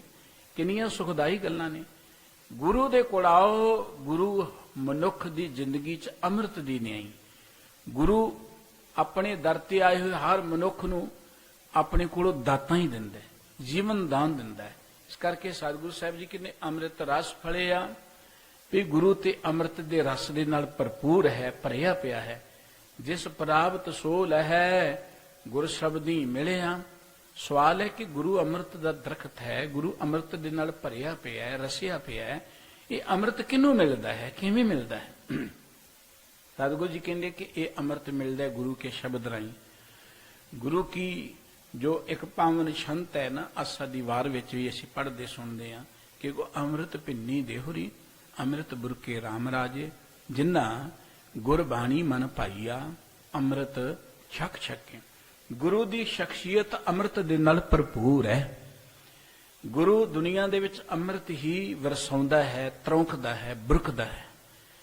ਹੁਣ ਇਹ ਅੰਮ੍ਰਿਤ ਮਿਲਦਾ ਕਿਹਨੂੰ? ਜਿਨ੍ਹਾਂ ਗੁਰਬਾਣੀ ਮਨ ਭਾਈਆ, ਜਿਨ੍ਹਾਂ ਨੂੰ ਗੁਰੂ ਦੀ ਗੱਲ ਚੰਗੀ ਲੱਗਦੀ ਹੈ। ਹੁਣ ਗੁਰੂ ਦੀ ਗੱਲ ਜਿਨ੍ਹਾਂ ਨੂੰ ਚੰਗੀ ਨਹੀਂ ਲੱਗੇਗੀ, ਉਹ ਅੰਮ੍ਰਿਤ ਨਹੀਂ ਲੈ ਸਕਣਗੇ। ਗੁਰਬਾਣੀ ਨਹੀਂ ਜਿਨ੍ਹਾਂ ਨੂੰ ਮਿੱਠੀ ਲੱਗਦੀ। ਦੇਖੋ ਸਾਡੀ ਇੱਕ ਬੜੀ ਪਵਿੱਤਰ ਮਰਜ਼ਾਦਾ ਹੈ, ਉੱਤਮ ਮਰਜ਼ਾਦਾ ਹੈ ਕਿ ਜੇ ਤੁਸੀਂ ਸਿੱਖੀ ਮੰਡਲ ਵਿੱਚ ਆਉਣਾ ਹੈ ਤੇ ਪੰਜ ਪਿਆਰੇ ਸਹਿਬਾਨ ਪਾਸੋਂ ਜਾ ਕੇ ਖੰਡੇ ਕੀ ਪਹੁਲ ਪ੍ਰਾਪਤ ਕਰੋ। ਉਹਨੂੰ ਅਸੀਂ ਅੰਮ੍ਰਿਤ ਵੀ ਕਹਿੰਦੇ ਹਾਂ ਕਿ ਅੰਮ੍ਰਿਤ ਛਕ ਲਓ। ਹੁਣ ਬਹੁਤ ਸਾਰੇ ਪ੍ਰਾਣੀ ਨੇ ਜਿਨ੍ਹਾਂ ਨੇ ਖੰਡੇ ਕੀ ਪਹੁਲ ਲਈ ਹੈ, ਇਵੇਂ ਕਹਿ ਲਓ ਜਿਨ੍ਹਾਂ ਨੇ ਅੰਮ੍ਰਿਤ ਛਕਿਆ ਹੈ। ਤੁਸੀਂ ਉਹਨਾਂ ਦੇ ਜੀਵਨ ਨੂੰ ਦੇਖੋਗੇ ਨਾ, ਕਈ ਵਾਰੀ ਹੈਰਾਨੀ ਹੁੰਦੀ ਹੈ ਕਿ ਉਹਨਾਂ ਦੇ ਨਾਲੋਂ ਆਮ ਲੋਕ ਚੰਗੇ ਨੇ। ਉਹਨਾਂ ਦੀ ਜ਼ਿੰਦਗੀ 'ਚ ਕੋਈ ਤਬਦੀਲੀ ਨਹੀਂ ਆਈ, ਕੋਈ ਜ਼ਿੰਦਗੀ 'ਚ ਪਰਉਪਕਾਰ ਨਹੀਂ, ਕੋਈ ਜ਼ਿੰਦਗੀ 'ਚ ਰੱਬ ਤੇ ਭਰੋਸਾ ਨਹੀਂ, ਕੋਈ ਜ਼ਿੰਦਗੀ ਅੰਦਰ ਚੰਗੀ ਸੋਚ ਨਹੀਂ, ਕੋਈ ਜ਼ਿੰਦਗੀ ਅੰਦਰ ਚੰਗੀ ਕਿਰਤ ਨਹੀਂ। ਆਮ ਲੋਕਾਂ ਵਾਂਗੂ ਹੀ ਨੇ, ਸਿਰਫ ਕਕਾਰ ਪਾ ਕੇ ਤਾਂ ਕੋਈ ਖਾਸ ਨਹੀਂ ਬਣ ਜਾਂਦਾ। ਇਹ ਤੇ ਦਿਖਾਵਾ ਹੈ। ਹੁਣ ਇਹਨੂੰ ਅੰਮ੍ਰਿਤ ਕਿਉਂ ਕਿਹਾ ਗਿਆ ਸੀ? ਅੰਮ੍ਰਿਤ ਇਸ ਲਈ ਕਿਹਾ ਗਿਆ ਸੀ, ਅੰਮ੍ਰਿਤਨ ਦਰਅਸਲ ਮਨੁੱਖ ਦੇ ਅੰਦਰ ਹੈ। ਉਹ ਤੇ ਸਾਨੂੰ ਉਸ ਵੇਲੇ ਅੰਮ੍ਰਿਤ ਪ੍ਰਾਪਤ ਕਰਨ ਦੀ ਇੱਕ ਜੁਗਤ ਦੱਸਦੇ ਨੇ ਕਿ ਭਈ ਇਸ ਤਰੀਕੇ ਨਾਲ ਜ਼ਿੰਦਗੀ ਜੀਓਗੇ, ਤੁਹਾਡੇ ਅੰਦਰੋਂ ਤੁਹਾਨੂੰ ਅੰਮ੍ਰਿਤ ਮਿਲ ਜਾਏਗਾ। ਅੰਮ੍ਰਿਤ ਤੁਹਾਡੇ ਅੰਦਰ ਹੈ, ਉਹ ਇੱਕ ਜੁਗਤ ਹੈ ਗੁਰੂ ਕੋਲ ਆ ਕੇ ਮਿਲਦੀ। ਉਹ ਤਰੀਕਾ ਕੀ ਸੀ ਕਿ ਰੋਜ਼ ਬਾਣੀ ਪੜ੍ਹਿਆ ਕਰੋ। ਹੁਣ ਰੋਜ਼ ਬਾਣੀ ਪੜ੍ਹਨ ਵਾਲਾ ਕਿੰਨੇ ਵੱਡੇ ਭਾਗਾਂ ਵਾਲਾ ਹੈ। ਉਹ ਤਰੀਕਾ ਕੀ ਸੀ ਕਿ ਕੇਵਲ ਪਰਮਾਤਮਾ ਦੇ ਪਿਆਰ ਵਿੱਚ ਜੁੜੋ। ਉਹ ਤਰੀਕਾ ਕੀ ਸੀ ਕਿ ਜ਼ਿੰਦਗੀ ਅੰਦਰ ਇਹਨਾਂ ਬੱਜਰ ਕੁਰੈਤਾਂ ਤੋਂ ਬਚਣਾ ਹੈ, ਇਹ ਔਗਣ ਨਹੀਂ ਕਰਨੇ, ਜ਼ਿੰਦਗੀ ਦੇ ਅੰਦਰ ਇਹ ਗੁਣ ਧਾਰਨ ਕਰਨੇ ਨੇ। ਜੇ ਅਸੀਂ ਰੋਜ਼ ਹੀ ਦੇਖੋ ਨਾ, ਇੱਕ ਬੱਚਾ ਸਕੂਲ ਜਾਂਦਾ ਹੈ, ਬੱਚਾ ਸਕੂਲ ਛੋਟਾ ਜਿਹਾ ਜਾਂਦਾ ਹੈ, ਪੜ੍ਹਦਾ ਪੜ੍ਹਦਾ ਪੜ੍ਹਦਾ ਕਈ ਸਾਲਾਂ ਬਾਅਦ ਉਹ ਬੱਚਾ ਡਾਕਟਰ ਬਣ ਜਾਂਦਾ ਹੈ। ਡਾਕਟਰ ਤਾਂ ਉਹਦੇ ਅੰਦਰ ਹੀ ਸੀ, ਕਿਤਾਬਾਂ ਪੜ੍ਹ ਕੇ ਉਹਦੇ ਅੰਦਰੋਂ ਉਹ ਡਾਕਟਰ ਪੈਦਾ ਹੋ ਗਿਆ। ਇੰਜੀਨੀਅਰ ਮਨੁੱਖ ਦੇ ਅੰਦਰ ਹੈ, ਪੜ੍ਹਦਾ ਪੜ੍ਹਦਾ ਮਨੁੱਖ ਦੇ ਅੰਦਰ ਉਹ ਇੰਜੀਨੀਅਰਿੰਗ ਦੀ ਕਲਾ ਜਿਹੜੀ ਸੀ ਅੰਦਰੋਂ ਪ੍ਰਗਟ ਹੋ ਗਈ। ਅੰਮ੍ਰਿਤ ਮਨੁੱਖ ਦੇ ਅੰਦਰ ਹੈ। ਜਦੋਂ ਰੋਜ਼ ਅਸੀਂ ਗੁਰਬਾਣੀ ਪੜਾਂਗੇ, ਰੋਜ਼ ਅਸੀਂ ਗੁਰਬਾਣੀ ਸੁਣਾਂਗੇ, ਰੋਜ਼ ਵਾਹਿਗੁਰੂ ਜੀ ਦੇ ਪਿਆਰ ਵਿੱਚ ਜੁੜਾਂਗੇ, ਸਾਡੇ ਅੰਦਰੋਂ ਹੀ ਅੰਮ੍ਰਿਤ ਦੀ ਉਹ ਕਲਾ ਪ੍ਰਗਟ ਹੋ ਜਾਏਗੀ। ਅੰਮ੍ਰਿਤ ਅੰਦਰ ਹੈ। ਨੌਨਿਧ ਅੰਮ੍ਰਿਤ ਪ੍ਰਭ ਕਾ ਨਾਮ ਦੇਹੀ ਮੈਂ ਇਸ ਕਾ ਵਿਸਰਾਮ। ਗੁਰਬਾਣੀ ਕਹਿੰਦੀ ਸਾਡੇ ਅੰਦਰ ਇਹਦਾ ਨਿਵਾਸ ਹੈ ਅੰਮ੍ਰਿਤ ਦਾ। ਘਰ ਹੀ ਮੈਂ ਅੰਮ੍ਰਿਤ ਭਰਪੂਰ ਹੈ, ਮਨ ਮੁਖਾਂ ਸਾਧ ਨਾ ਪਾਇਆ। ਮਨੁੱਖ ਦੇ ਅੰਦਰ ਅੰਮ੍ਰਿਤ ਭਰਿਆ ਪਿਆ ਹੈ, ਪਰ ਮਨਮੁਖਤਾ ਕਰਕੇ ਸਾਨੂੰ ਇਸ ਅੰਮ੍ਰਿਤ ਦੀ ਸਾਰ ਨਹੀਂ ਹੈ, ਸੋਝੀ ਨਹੀਂ ਹੈ। ਜੇ ਰੋਜ਼ ਗੁਰਬਾਣੀ ਪੜਾਂਗੇ, ਜਿਨ੍ਹਾਂ ਗੁਰਬਾਣੀ ਮਨ ਪਾਈਆ, ਜਿਨ੍ਹਾਂ ਨੂੰ ਗੁਰੂ ਕੀ ਬਾਣੀ ਮਿੱਠੀ ਲੱਗਦੀ ਹੈ। ਹੁਣ ਮੈਂ ਛਕਿਆ ਹੋਏ ਅੰਮ੍ਰਿਤ ਮੈਨੂੰ ਬਾਣੀ ਮਿੱਠੀ ਨਾ ਲੱਗੇ, ਫਿਰ ਕਾਂ ਜੀ ਮੈਂ ਅੰਮ੍ਰਿਤ ਛਕਿਆ। ਦੇਖੋ, ਅੰਮ੍ਰਿਤ ਛਕਣ ਵਾਲੇ ਨੂੰ ਤੇ ਬਾਣੀ ਮਿੱਠੀ ਲੱਗੇ, ਜਿਉਂ-ਜਿਉਂ ਬਾਣੀ ਪੜ੍ਹੇ ਤਿਉਂ ਤੋਂ ਆਨੰਦ ਆਏ ਜ਼ਿੰਦਗੀ ਦਾ, ਉਹਦੀ ਜ਼ਿੰਦਗੀ 'ਚ ਪਿਆਰ ਭਰ ਜਾਏ, ਉਹ ਜ਼ਿੰਦਗੀ ਦੇ ਅੰਦਰ ਐਨ ਪਿਆਰ ਦੇ ਨਾਲ ਭਰਪੂਰ ਹੋ ਜਾਏ। ਸਤਿਗੁਰੂ ਸੱਚੇ ਪਾਤਸ਼ਾਹ ਜੀ ਕਹਿੰਦੇ ਨੇ, ਜਿਸ ਪ੍ਰਾਪਤ ਸੋ ਲੈ ਹੈ, ਇਹ ਗੁਰੂ ਦੇ ਦਰ ਤੇ ਅੰਮ੍ਰਿਤ ਹੀ ਭਰਿਆ ਪਿਆ। ਗੁਰੂ ਅੰਮ੍ਰਿਤ ਦਾ ਦਰਖਤ ਹੈ, ਪਰ ਇਹ ਤਾਂ ਉਹਨੂੰ ਮਿਲਦਾ ਹੈ ਨਾ ਜਿਹਦੇ ਤੇ ਐਵੇਂ ਕਹਿ ਲੋ, ਜਿਹਨੂੰ ਪ੍ਰਾਪਤੀ ਹੁੰਦੀ ਹੈ ਉਹਨੂੰ ਹੀ ਪਤਾ ਹੈ ਇਹ ਅੰਮ੍ਰਿਤ ਕਿਵੇਂ ਮਿਲਦਾ ਹੈ। ਜਿਸ ਪ੍ਰਾਪਤ ਸੋ ਲੈ ਹੈ, ਪ੍ਰਾਪਤ ਦਾ ਅਰਥ ਹੈ ਕਿ ਜਿਹੜਾ ਜ਼ਿੰਦਗੀ 'ਚ ਇਹਦੇ ਯੋਗ ਹੈ। ਯੋਗ ਹੈ, ਹਰ ਚੀਜ਼ ਯੋਗਤਾ ਤੇ ਮਿਲਦੀ ਹੈ ਨਾ। ਅਸੀਂ ਦੁਨਿਆਵੀ ਕੋਈ ਚੀਜ਼ ਲੈਣੀ ਹੁੰਦੀ ਹੈ, ਉਹਦੇ ਲਈ ਡਾਕਟਰ ਬਣਦਾ ਹੈ ਕੋਈ ਬੰਦਾ, ਡਾਕਟਰ ਦੀ ਡਿਗਰੀ ਕੋ ਪਹਿਲੇ ਦਿਨ ਥੋੜ੍ਹਾ ਮਿਲ ਜਾਂਦੀ ਹੈ। ਜਿਹੜਾ ਪੜ੍ਹ ਲਿਖ ਕੇ ਉਸ ਇਮਤਿਹਾਨ ਨੂੰ ਪਾਸ ਕਰੇਗਾ, ਉਹਦੀ ਸੁਰਤ ਦਾ ਲੈਵਲ ਉਸ ਐਗਜ਼ਾਮ ਦੇ ਬਰਾਬਰ ਹੋਏਗਾ, ਉਹ ਡਾਕਟਰ ਬਣੇਗਾ ਨਾ। ਉਵੇਂ ਮੇਰੇ ਵਰਗਾ ਡਾਕਟਰ ਨਾਲ ਲਿਖਾਈ ਫਿਰ ਆਪਾਂ ਦੇਖਦੇ ਬੜੇ ਨੇ ਇਹੋ ਜਿਹੇ ਨਕਲੀ ਡਾਕਟਰ ਸਮਾਜ ਦੇ ਅੰਦਰ। ਡਾਕਟਰ ਖਵਾਉਂਦੇ ਨੇ ਪਰ ਡਾਕਟਰ ਦੀ ਡਿਗਰੀ ਨਹੀਂ ਹੈ ਉਹਨਾਂ ਦੇ ਕੋਲ, ਬਹੁਤ ਨੇ।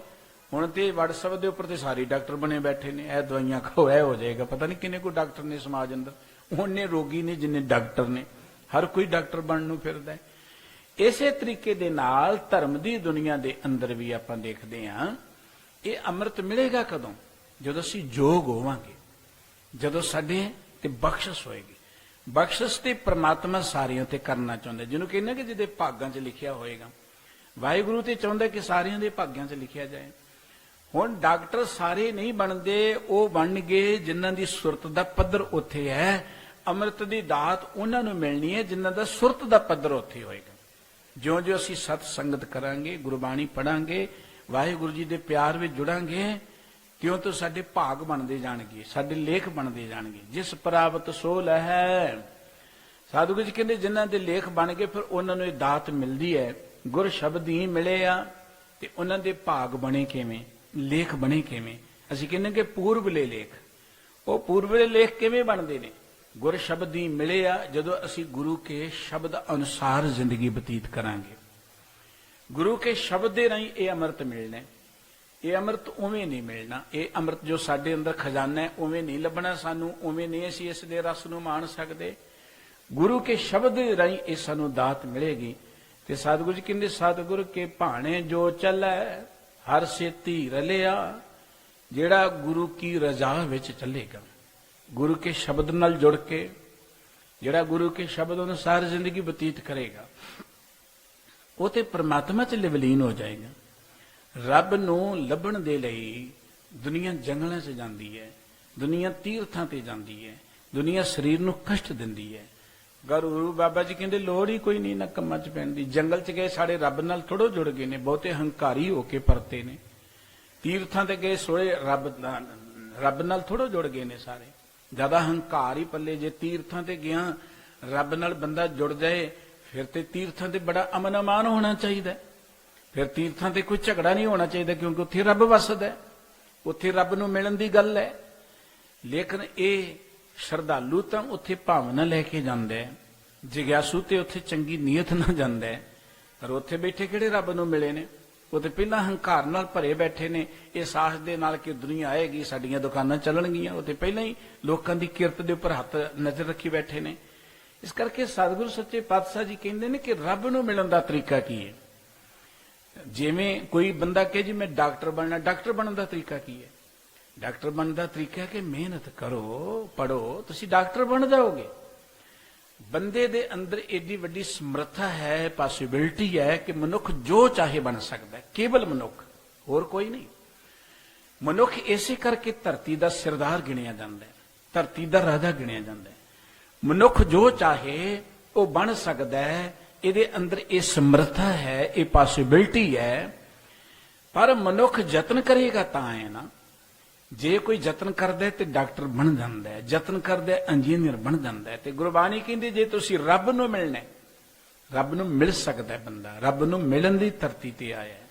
ਰੱਬ ਨੂੰ ਮਿਲਣ ਦਾ ਤਰੀਕਾ ਕੀ ਹੈ? ਸਤਿਗੁਰੂ ਜੀ ਕਹਿੰਦੇ ਨੇ ਕਿ ਗੁਰੂ ਕੇ ਸ਼ਬਦ ਨਾਲ ਜੁੜੋ।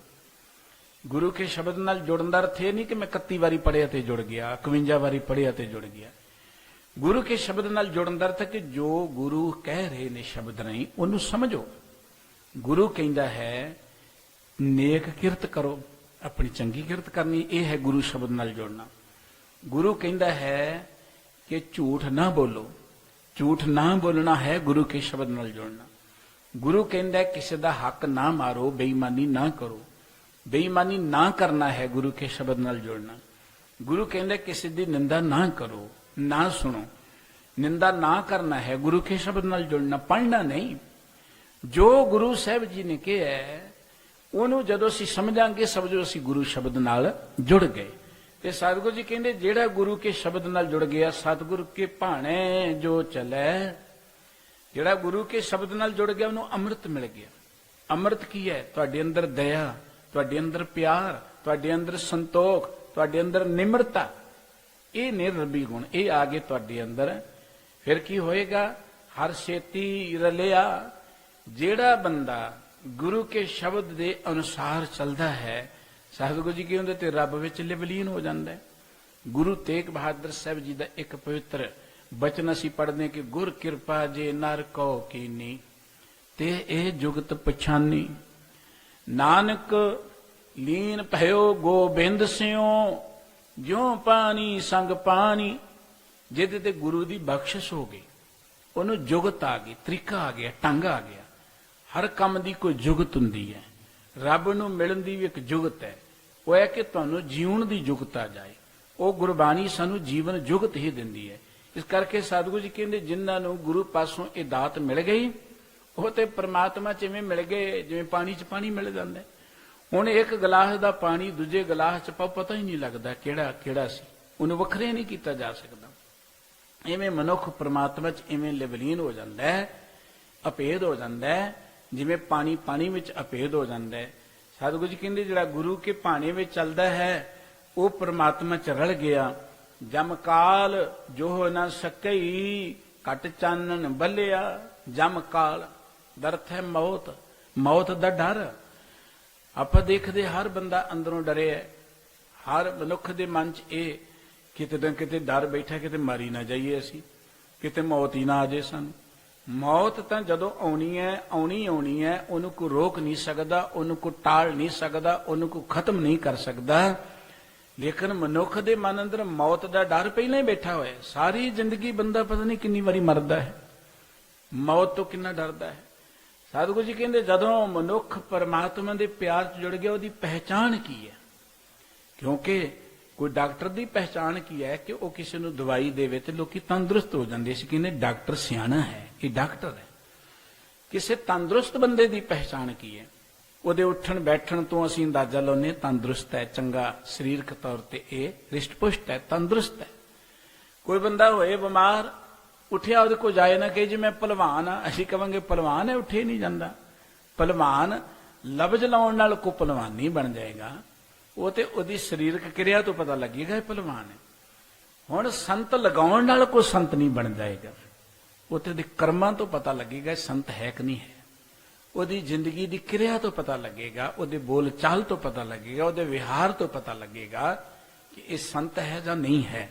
ਕੇਵਲ 10 ਬੰਦੇ ਕਹਿ ਰਹੇ ਨੇ ਸੰਤ ਹੈ, ਕਿਉਂਕਿ ਅੱਜ ਕੱਲ ਕਲਯੁਗੀ ਸੰਤਾਂ ਨੇ ਚੇਲੇ ਵੀ ਇਹੋ ਜਿਹੇ ਰੱਖੇ ਨੇ ਕਿ ਉਹ ਤੁਸੀਂ ਲੋਕਾਂ 'ਚ ਕਹੋ ਜੀ ਅਸੀਂ ਬ੍ਰਹਮ ਗਿਆਨੀ ਤੇ ਦੁਨੀਆ ਬ੍ਰਹਮ ਗਿਆਨੀ ਸਮਝ ਲੇਗੀ।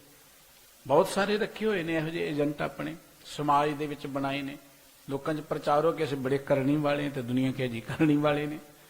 ਇਸ ਕਰਕੇ ਸਤਿਗੁਰੂ ਜੀ ਕਹਿੰਦੇ ਨੇ ਕਿ ਹਰ ਛੇਤੀ ਮਿਲਿਆ ਮਨੁੱਖ ਦੀ ਪਹਿਚਾਣ ਕੀ, ਰੱਬ ਵਿੱਚ ਜਿਹੜਾ ਜੁੜ ਗਿਆ ਉਹਦੀ ਪਹਿਚਾਣ ਕੀ ਹੈ। ਉਹਦੀ ਪਹਿਚਾਣ ਇਹ ਹੈ ਕਿ ਉਹਦੇ ਅੰਦਰੋਂ ਮੌਤ ਦਾ ਡਰ ਹੀ ਮੁੱਕ ਜਾਂਦਾ।